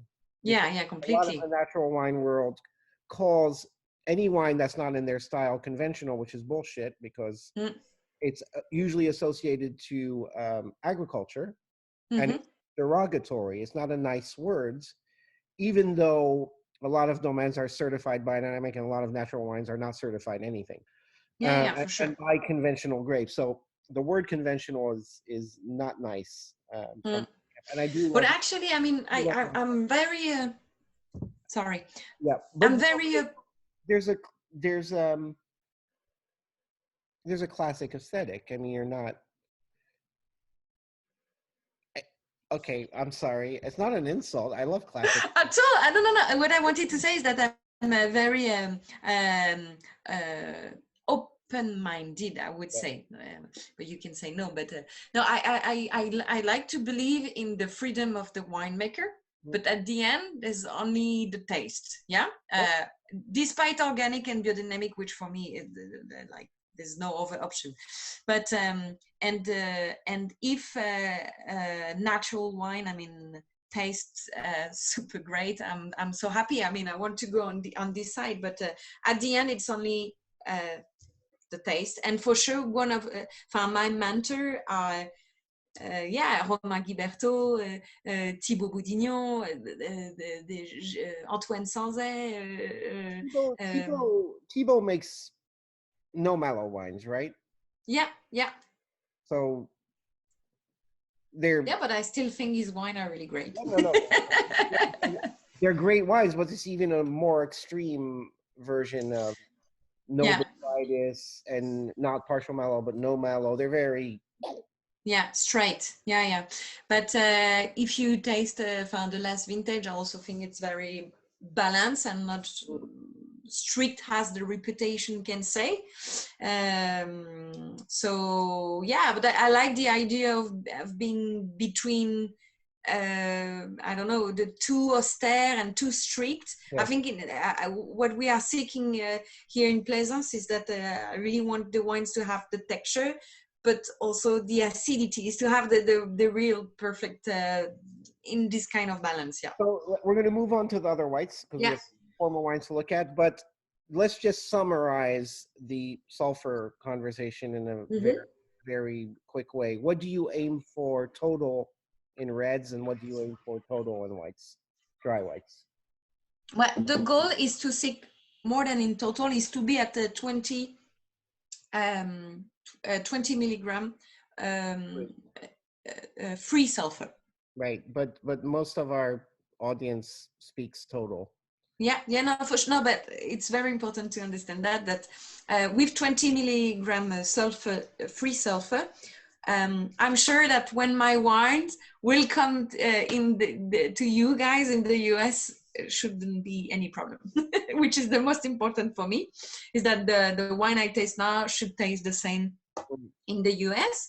And so it's so it means that in total we are from around 50, between 40 and 60 milligram per liter in total, approximately. A little more on the whites, a little less on the reds? No, a little bit more on the whites for sure, with the oak barrel aged cuvée, where the fermentation lasts much longer, and there's a little bit more sulfur on this one. That's it. Okay, let's move on to terroir because it's a much more exciting discussion. This cuvée is insane. I loved it from the first day. I continue to love it today. Emmanuel Augereau loves it. It's what the hell is this? Because it really is a great cuvée, and it's Thank you. Ronceray is because I started to explain the AOC system and the fact that we cannot use the name Chaume sec, Chaume dry, the name of the village on our bottle to make dry here, blah, blah, blah. So I didn't went at the end of this story, which is, okay, we cannot use Chaume sec. So what the winemakers decided together is that we will create a new name to make Chaume dry and Quarts de Chaume dry, and it will be Ronceray. And why Ronceray? Because this is not just yours, all the winemakers. All the winemakers. It was not, it was really, Emmanuel was there too. Emmanuel Augereau. It was really, I think the last meeting was beginning of January or something, or end of December, where we decided that, okay, the name Ronceray is the one chosen, and we will give back to INAO our report to ask for Ronceray cru from Anjou. So I think it will be given this month in February. I think the end of the project should be done in February. And why Ronceray? You should ask me why the name Ronceray. Yeah, I was And getting. yeah, and it's just because as we cannot use the name of the terroir and the place, a name of a part of history has been taken, and this history is that in the 11th century, the first owner of the vines in Chaume were the nuns of the Ronceray Abbey, which is in the center of Angers, and yeah, despite we cannot use the name of the village, we will use a name which reminds the history. So yeah, this is an homage to the nuns. It's stunning. I just love the back palette. Is just so, this acidity, this life, it's super energetic. And so it's almost, what are we looking at here? Yeah, it's exactly the first hill, the first vine on the hill, on the and a little bit of the plateau. So it's mostly the 35 years old vines. So Anjou Blanc were mostly the younger vines, and here it's 35 years old vines. We are definitely on another style of Chenin comparing to Anjou Blanc. Anjou Blanc, it was very gourmand. It was a little bit like a fruitcake notes. Mm-hmm. Here, it's definitely more on a straight style. From Chenin Blanc, you have a third aged in barrels. So not only aged, vinified in barrels. That brings also the whole complexity, but for sure also here in the maturity and in the harvest state, we are seeking a little bit more tension and acidity here. You can feel it, I guess. Yeah. And what is really cool here about Ronceray terroir, and that we noticed with Emmanuel Augereau and others, is that you have this very small bitterness at the end. That makes it really in a gastronomic style, and that makes it also I don't know you want to sip it all. I don't know that I need food with this wine. I think I just need it and myself, and it's so geologically it's more than one parcel, right? Yeah. It's a blending of, as you can see on the Assure map, right. A blending of different plots. Mm. And also that's one thing that we completely discover at Plaisance, because Guy Rocher was not working at all in the same way. Mm. He was working in harvesting in tree, which means the first week.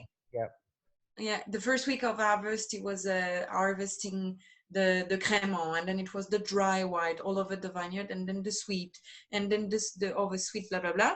And while the first thing we've done in Plaisance is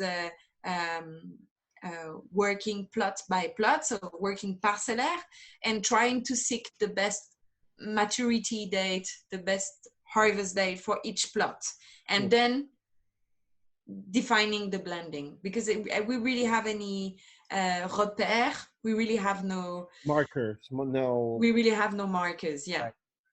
And is this a wine that is going to remain? Well, I mean, this was your first vintage. You've made a second one since, but is this a wine that may evolve in what you put in it? What parcels may go in it? Yeah. Really, but that's what's actually the big scare of 220. Because in 2019, I got frost for more than 50% of the vineyard, which, so for sure I had less than 50% harvest. 2020 was a normal harvest, so it was a full one. And obviously I was scared that the concentration that we had in 2019 would completely make the 2020 different, yeah? Mm. And actually we started the blending a few weeks ago, and It's really cool to see there's definitely a mark here, and Ronceray, don't be afraid don't be afraid. Ronceray 220 has definitely the same style of high drinkability, very digest, Yeah. very straight, Yeah. and still this very elegant bitterness. And the only difference is that we have received for 2020 foudre. Ouais, do you say foudre? Food. Yep. Everybody. Yep. So yeah, we have a 25 hectoliter foudre. Yeah, a third of this wine in 2020 will be aged in the foudre. Yeah. New food. Yeah. Okay, so 2020 may have a tad more élevage on it, or No, no. We still want to keep the drinkability. No, that's the best and the most magical thing about food is that it really doesn't mark that much the oak, yeah, and not at all. And the thing is that also, as I said, 2019 is a very intense style of vintage, yeah, you know, it has really this high concentrated grape, which makes obviously the alcohol rate high, but also the acidity. So it's all in concentration, while 2020 is also more Loire style, yeah. It's much more digest, and you have acidity and less intensity. I think that's what's magical about Ronceray is that you don't feel that on the 19 Ronceray. Yeah. I mean, there's a tiny bit. I mean, a slight richness on the attack, but mostly it's all energy, acidity. It's very joyful. Mm. It's not as strict as your friends Thibaut Bourguignon or Emmanuel Augeron. It's more embracing, but at the same time, it's not mou, as we say in French. It's not a soft. No. It's really whatever you. And it's your first vintage, and whatever aesthetic you, since it's a blend, whatever aesthetic you set in this first vintage is just amazing. I mean, I hope you leave it alone. No, but thanks. The whole team and I work pretty hard. No, and when you talk about the style, I think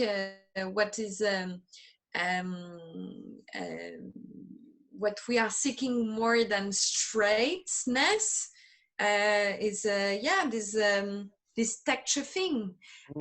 This texture is also one of the key. Acidity is one of it. A perfect grape without botrytis too, and our magnificent terroir, which is magical. And I think Ronceray is really an example of what we can make in Chaume as a dry wine. Yeah, it's everything I want from Anjou Noir and Chenin because it's so energetic. And earlier, just one more question about it because we got a couple more wines. You said you wanted to preserve the freshness, so you picked it a little early.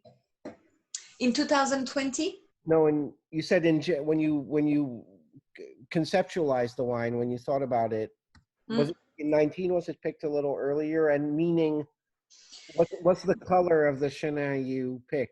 Is it green? Well, it's in 2019. It was a very weird, not weird, but you know, we signed up the 12th of September. I think we finished at the Notaire at 10 p.m. and we started to harvest the day after, and it was really D-Day, like, and it could not be later. It was the one to start, and after all, it went so quick. We just harvested everything in 2 weeks. We had to go really, really quick. In 2020, and one of the big difficulties in 2019 is that the maturity was not there, and then it came up in 2 seconds. So we had to go really quick, and the alcohol just went up. 2020 is, we said, okay, we need to find a way to keep this acidity, but also to have the same maturity, but less alcohol, blah, blah, blah. And so we decided to harvest a little bit, maybe sometimes earlier, in 2020, but the 2020 harvest time was much cooler. I mean, we could rest 2 days between two plots. We all thought we would run, but actually we started to harvest 1 week and then we could rest a little bit, not rest, but we had stops. So we could really check and take the time to verify the perfect maturity, which was not the case in 2019. But it's one of the very big key is really we make 2 maturity control per plot every day. So in the morning and at the end of the day, to make sure that we just will pick up at the right time, because it's really one of the key. Anyway, it's a lovely wine. I can't wait to taste the 2020. I very much love it. And we must move on to La Grande Pièce. So yeah, you were upset with me earlier because I changed your tasting order. Just because I wanted to talk of the Hill of Chaume and then Savennières, not necessarily in that order, but I chose to group things so it was more cohesive. But normally, this is it's tasted last. It's your flagship dry white. Yeah, La Grande Pièce. Yeah, it's Pièce. a very beautiful, beautiful plot. So we're in 2 plots, or it's basically the same terroir, same. It's a lieu-dit this time. And it's the name of the plot. Yes. It's not a lieu-dit. Ouais, it's a cadastre. It's a cadastre. Yeah. Ouais, ouais. So in Burgundian, that's called a lieu-dit. Ouais, okay. On the cadastre and. Ouais, ouais. But the name of the cadastre is here La Grande Pièce, and it's a very beautiful and lighted plot, and with all the vines here. It's a 80 Rs, so less than 1 hectare. Huh? Plots with all the chenin, and from the first side we thought it could be a very interesting plot to work with. Guy Rocher was always making sweet wines there, and we decided to make a dry in this on this plot. And really, from the very beginning, that one has something special.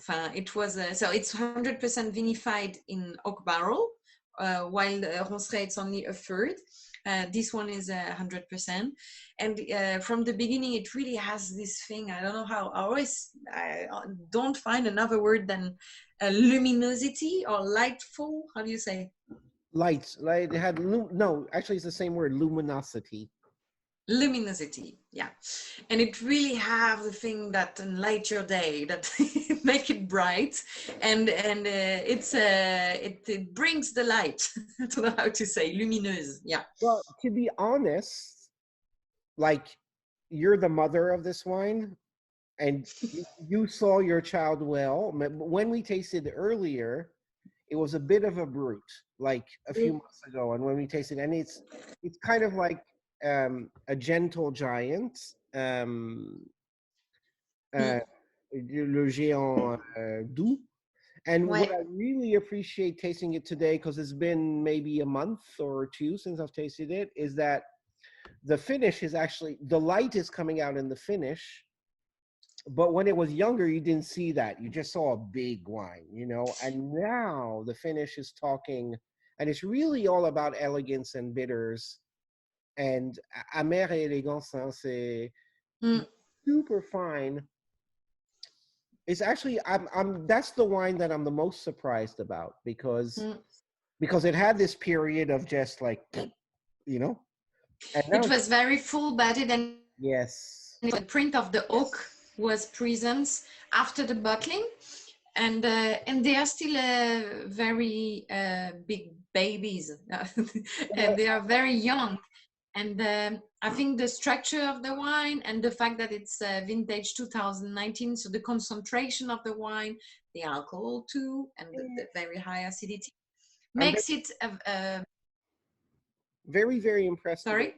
I never thought I would see elegance in this wine, and today it's like really about elegance. Yeah. No, it's definitely the one, but it's just had this period of time where it was a little bit more closer, and it was closed and really printed by the oak, and now it's just started to be really like like I tasted in the barrel, and I'm really happy that it's coming back. And I really think that is a grande cuvée, and I'm So, just really happy to wait for the sommelier for the very great pairing to happen. okay, so wait a minute. You did this on your first vintage, but Mm-hmm. Rocher didn't do it. So how did that happen? Did you taste the grapes or the juice and then decide that goes there in barrel or that goes in tank?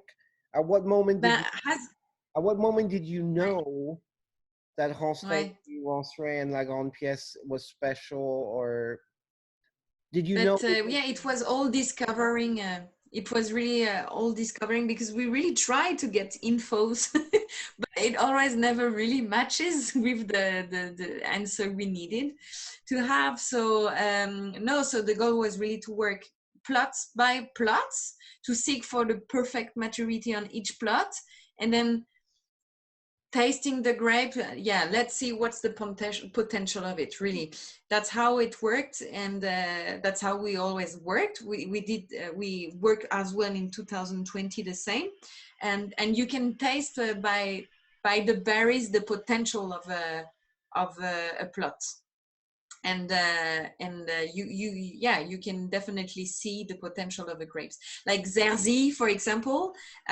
We've seen also that it could be a very great plot, but we didn't manage to make it in 2019, so we decided we will make it in 2020. So yeah, that's pretty much it. You taste the grape, you make some very small mast, and then by the juice, you just like, whoa, that's really good. Okay, let's And then oak it. you decided that goes in barrel. Yeah, yeah. C'est bien vu, hein? It's really special. I Mm. originally I was. It's the Ronceray and La Grande Pièce. It's a bit the lièvre et la tortue. Ouais, ouais, it's true. You know, the La Ouais. Fontaine, I think, is it the rabbit and the turtle, or the hare and the turtle? In French, it's the hare and the turtle, but like slow wins the race. Yeah, And no, it's true. It really have this thing to set to slow down, like Grande Pièce. You call it the president cuvée I called before. it presidential at first because it was Right. very like removed from you. You know, you could see it was important, Mm. but you didn't know if its spirit was good or bad yet. No, no, for sure, and I completely agreed, and I'm really happy that Grande Pièce is back. No, it's just, you know, it's your first vintage. We taste them from time to time. You saw something that didn't show up in bottle in the first few months, but obviously you're, you know, Mm. you're where you are because you should be. And it's amazing. The oak shows us still a little bit, but I'm very very impressed by La Grande Pièce today. And I can't wait also to see how the wines are going to evaluate, because it's true that we mostly drink Chenin Blanc on their freshness, on their youngness, and on their youth. Sorry, and and I'm also really excited to see, okay, what kind of wine, what kind of wine will it be in a few years, and I'm pretty much sure that 2019 is a vintage for it too, because it has everything for a very long lasting. Yeah. It was my biggest surprise in the lineup because the others have stayed constant, but this one has like. Mm, mm, mm, So, mm. and I see why you put it at the end now, but we're gonna move to the end now. Yeah, because it's you have this density. Really, it's powerful, and Savennières has more. You know, it's Yeah, but straighter. La Grande Pièce now has light and lift and elegance, and it's really profiling itself. It's still a little marked by the oak, um, but it's gorgeous. Okay, what was that? Savennière. Okay, Savennière. Oui. So yeah, I put this map. Sorry for the poor quality of the map. It's a picture taken with my phone, but at least it can really indicate where is. So Savennières is 7 kilometers from where we were before, so from Chaume. So it's really not far away. So we have to cross 2 bridges, the Loire, and we come from Rochefort-sur-Loire to Savennières. And if you go on the next map, Yeah, but before we do, just the colors, because you yeah, know the soundbite for Savennières, as Emmanuel pointed out, is schist, but in fact, when you start looking closer, it's much more complicated. yeah, yeah. And okay, Mm. now And you this. can see the diversity of terroir in Savennières, and that pretty much explains how also why Savennières have very different style of wine. Obviously, there's the winemakers, but there's also really evident different terroir. Yeah. And so where am I? Yeah, well, I think this is pretty much Where are you? really cool. Yeah, I'm in Les Mauriers, so you can go. Yeah, exactly here. So there's this famous road on the right, which is La Route des Forges, and wine just in front you will have La Roche-aux-Moines. Yeah, just right in front. Yeah, Behind and behind you, basically. No. but it depends in front. Yeah. From the green part, it's La Roche-aux-Moines right after. Yeah, here. And so here we are right in front La Roche-aux-Moines, and just below La Vigne Cendrée from my friend Thibaut Boudignon here. And it's a very cool plot because as you can see on the next picture, it's schiste à feuillet. How do you translate that? I don't even know, but I will. It means paper schist, not paper, but it's so much layer of schist that it will make like a book schist. How do you say that? No, schiste à feuillet. So you see how uncompacted are the schists.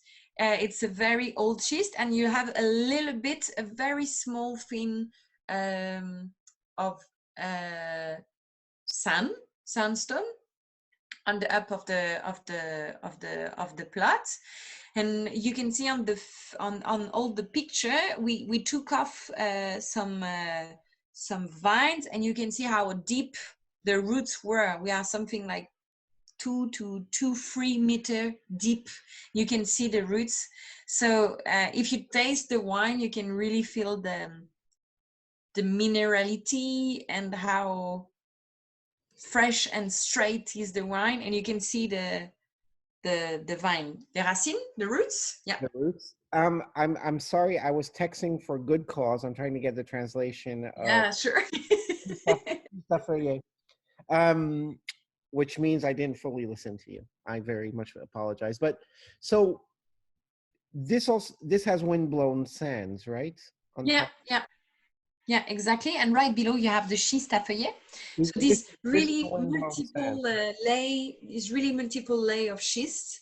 And if you take it in your hand, you can really uncompact it, and it's very soft, yeah. But also like a knife, tranchant. So I feel like when I discovered sand with you and Emmanuel in Savennières, I feel like I've discovered Rayas in Châteauneuf-du-Pape. We are cheaper. You are very much cheaper, and that's a good thing. But what I mean is that, you know, Savennières is normally a very powerful wine. Sometimes too powerful. It depends on the style, depends on botrytis again. It depends on, you know, mallow, no mallow. It depends on what you're trying to do with it. But actually, apart from style, I've really discovered that I just love sand. Again and again and again, and every time I have granitic sands, or you know, the sands in Châteauneuf, because I'm not a big fan of, well, it depends. No, I'm not even going to say it, but you know, when I discovered Châteauneuf-en-Seine, I was like, wow. Well, yes, of course, but there are others. I really, really, really love sand, and here too, there's just something going on with the elegance of texture, and it really brings softness. Yeah, yeah. It's so, and so elegance. Yeah, yeah. So nice, and you don't associate it. Nice is not a word you usually use for Savennières. No, no. Mostly, we say in France that Savennières is, do you say elitist or intellectual, or most of the time austere, but also very straight. Yeah, 2018 enables us really to have, I think, this balance in the Savennières. It's still very straight, and it's but not austere. I think Oh, that's not what we can say from it. it's Yeah. not up here. It's not big, and it's just very Burgundian. Mm, mm. You know, Yeah. it's We also work with Burgundian oak, and we love Burgundy. yes, it's really a beautiful wine. Again, so just a quick question about élevage in wood is, I know you had to replace barrels when you came, but is this going to be a stylistic choice to have always a little percentage of new, or is it just? Wait, when I took back the vineyard, we have the very bad and old oak barrel, so the need was necessary to replace them, and for sure we didn't want to have a only new oak because we don't want the wine to taste oak at all. So I had to call some friends like Romain Guiberto to help me on this one. And we also buy some new oak, but the part is only like 10% of the oak barrel park. So yeah, the goal is that if we manage it, because it costs money too, but in 8-10 years to only have the barrels we bought a little bit every year. Yeah. But from now we are seeking in Burgundy and by some friends some 3, 4, 5 years old barrels plus the one we buy new also. Yeah. Because this And is the tonnelier, the barrel maker we work with, we try to, it's a big job to find the perfect matches with the terroir. Romain Guiberto always told me you will make 10 years to find out that, because obviously there are some trend in the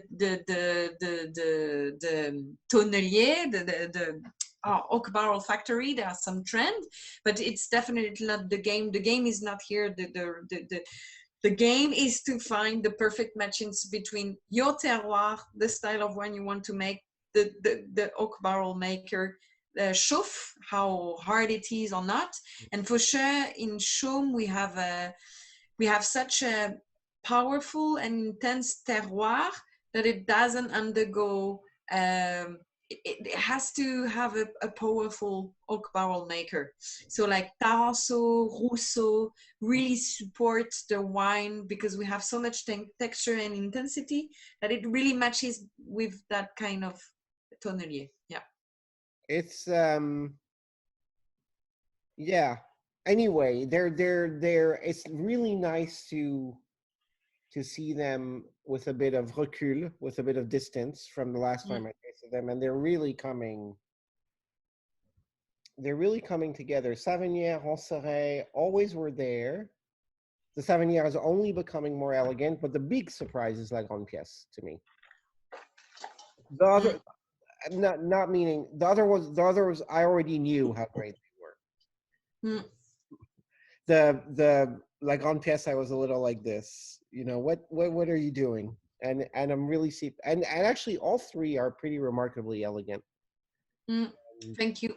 And if you and you're different from the two boys we mentioned earlier. Oh, I hope. No, but anyway.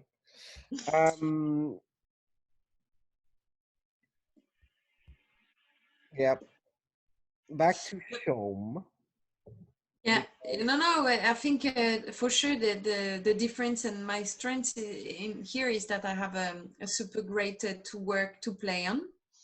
Chaume is just the beginning of the exploration that started, and I think everybody knows about Savennières, and it's just the beginning of Chaume, and I'm really super excited to be part of the beginning of this new adventure, because now a lot of people are starting to hear about these new terroir as a dry chenin, and yeah, I think it's really just the beginning of the exploration, and that's super exciting. Yeah.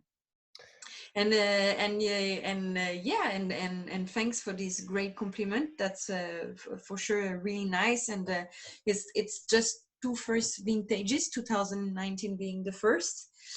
And the goal was really to have this maybe classic way, but to find this elegance, really the balance between the perfect balance between unctuosity, minerality, straightness, elegance, and density, and yeah.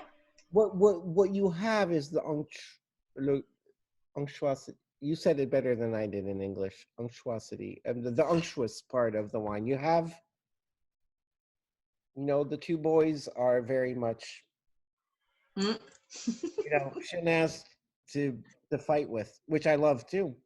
Yeah. Yeah, they're really stunning. They're really stunning, and they're really. You used the word that was really cute. Do you say your wine are more câlin? Yeah. I don't know how to translate that. Well, and I found it really... they're actually slightly more cuddly. There's, and we're not allowed anymore to use the words masculine or feminine. No. But they certainly are a tiny bit more maternal. But yeah, they're a little more, they're a little bit more embracing. Yeah, that's for sure, because the work making on the goal to seek really as I said, unctuosity and texture, and not only seeking for straightness. There's roundness to it, which is maybe it's I think it kind of, maybe it reflects also it matches the personality. I don't know. I'm very impressive. we can't. No, but it's I think the big difference here. I hope we can use maternal if we can't use feminine, because they're the boys. Those two boys' wines are all full of angles. They're Cuban. They're Cuban, and which is great. But and we love them for that. Exactly, we love them for that mood, for that, And there's this really beautiful. Anyway, I love them. But I always say everything I think. You'll know in real life. Yeah. You're very direct and very blunt and very totally. Okay, so the only reason why my light's so bad, I'm sorry, but basically it is. Let me share my screen and show you the actual label. What the terroir is famous for. No, end of slideshow. Where were you? There we go. Premier Cru Chaume. Yeah, let's finally talked about it. Finally, some sweet wine. It's also a 17. Everything else was 19, your first vintage, but this is actually from Guy Rocher. Yeah, exactly. Because even though Guy Rocher, we didn't have the same philosophy about dry white and red, was a very good sweet wine maker, have to say. And so also I think that Premier Cru Chaume and Quarts de Chaume are definitely wines to be kept. And it's so interesting to taste old vintage of sweet wine made in Chaume and Quarts de Chaume. 2017 is not that old, but still. And it was 2017 is a vintage that I really, really love. It has this, for me, this very Loire style that has, how do you say, aérien, 2017? Airy. Airy? Lifted style, yeah. You have very nice acidity, but it's also, lifted. Let me taste it. It is very lifted, actually.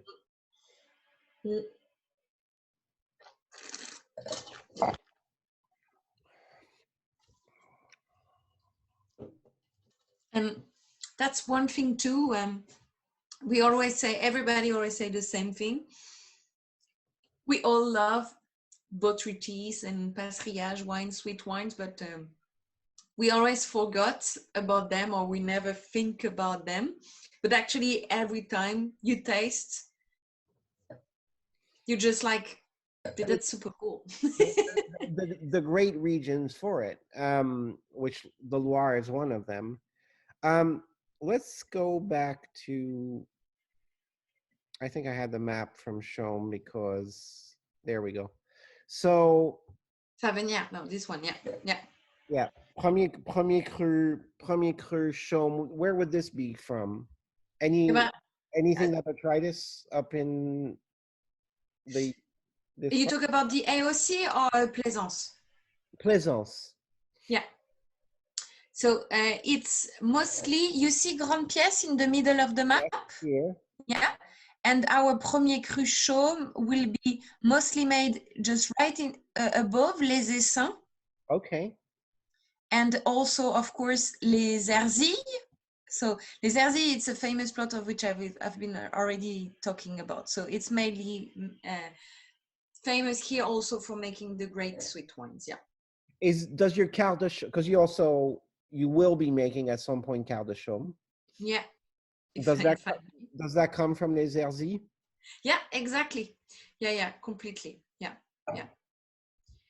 Oh, well, it comes from Les Herzilles. So what I wanted to say is that the 2019 and 2020, both of these two vintage, I was a little bit unlucky because it's starting to rain from end of September. So it was really cool vintages for dry and reds.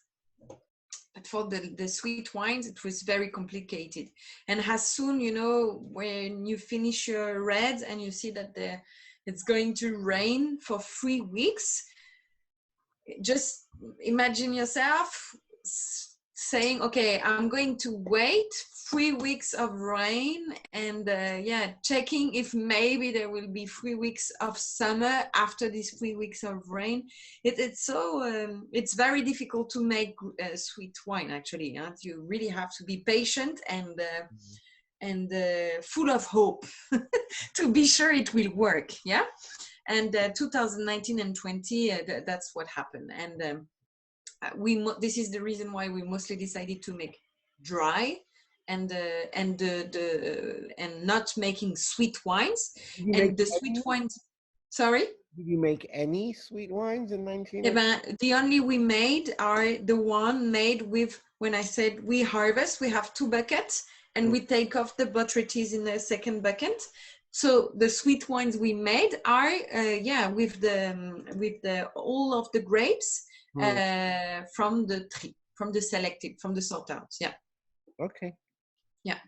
So and it will be Coteaux-du-Layon premier cru? Yeah, it's all dependent on the sugar content. Yeah. Okay, so you need to explain that because there's a different sugar content with. Yeah.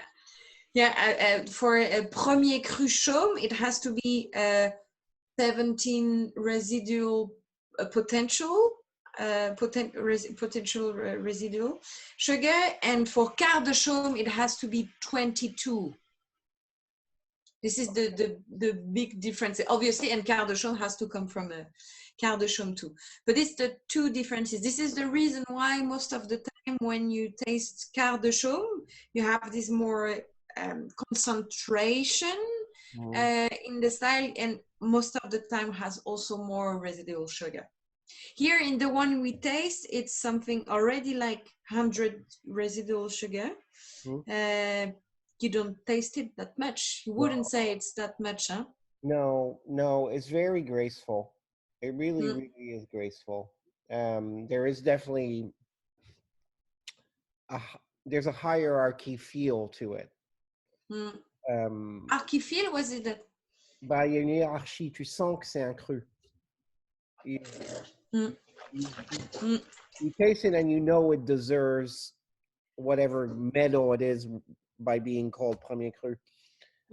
But you feel you're at a certain level of class in the wine without bullshitting. I mean, it's just the texture. It's just so delicate and pretty, and Yeah. As I said from the beginning, this slope, this perfect south exposure fronting the Layon, it's really helping us to have botrytis and passerillage, and the chenin, of course. Okay, so stop a second. I'm sorry. Yeah, You also have passerillage? it depends on the year. It's possible to have passerillage. Yeah, definitely. Okay. And in 2017, there were a little bit of passerillage. And that's also what brings, I like passerillage for, definitely, passerillage brings also elegance, I think, Okay. maybe more acidity too. Mm. Next year, so you remember Ilias, obviously. And Sorry? you remember Ilias. Yes, of course. So Ilias, I think me and my stepfather Russell are the only people in the world that still care about great dessert wine. And but I think we need to come during harvest when you're picking. We need to come and taste at the time when what It's botrytis time. we need to come when it's botrytis time next year. We come, Emma, I hope I will have some time. Elias, you're more than welcome. but you'll know you'll know. Um, oh, yes, is very excited. Yes, we totally need to go taste botrytis grapes because we do love these wines and No, they are actually really cool wine, also for gastronomy. We need to just find the good match. Sometimes I always say that, well, match or not, I like to drink it straight too, you know. this is dessert. You don't. People keep coming. They're stupid. They keep on asking where do you place it? I'm like, it is dessert. Yeah, actually, yeah. You know, we have a café gourmand, and I think I have a new idea. I'm going to launch the Chaume gourmand or the Quarts de Chaume gourmand, so which means What what nothing but Chaume. what drives me crazy is everybody is like, nah, I don't drink sweet wine, and then they have Jean-Marc Rouleau's apricot liqueur, and you're like, okay, you're inconsistent and you're stupid.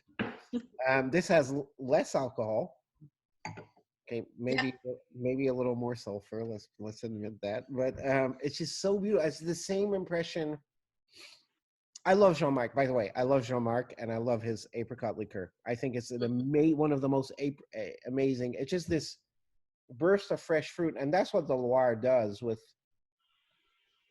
And of course, Emmanuel's family is brilliant at this. I can't wait to taste yours. well, I actually, I told him one of my last best memories of Quarts de Chaume is the one from Emmanuel in 2018, which is pretty I impressive. we just tasted it. It's It's pretty impressive. really crazy. Seriously, it's amazing. You Yeah, can pack that much density in so little. yeah, and so pure, Yes. and so pure. It's beautiful. You need to taste it, guys. Yeah. Well, we stayed the same time as we did with Emmanuel. I don't know what it is about Anjou Noir, but these are my two longest Zooms We ever. love talking. And everybody, usually does Zooms or IG lives that last 1 hour. We've been here for 2.5 hours. I think tremendously. Nasty people here. Yeah. We still have 1, 2, 3, 4, 5, 6, 7, 8 people. Plus us. Thank you very much, all of you. Yes, a part of it's the team. Other people that are here, I'll talk to you about later. Thank you so much, Vanessa, for all your time. And your wines are just so beautiful and soulful. And I mean, Thank you very much. considering that's the first vintage, it's really, really, really amazing. I mean, honestly. Thanks.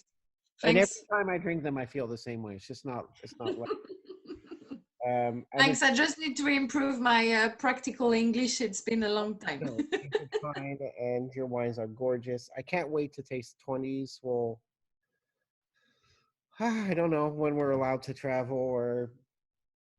Oh, you're more than welcome. You always know. Yes, And thank I you. will put you a bottle of Ronceray in your car like last time. You know what? I ended up giving it to my mother, and and Okay, yeah, for Becky for sure. I gave it to my mother and my stepfather Russell, and they had a guest here, and I left it, and I didn't want to. I felt so like this is my wine, And the next day they told me that was one of the most beautiful Chenin they've ever tasted. Just so Wow, you great. know, that it's anyway, thank you so much. And Thank you, Paul. Thank you, everybody. we will Talk to you soon. bye bye. Bye.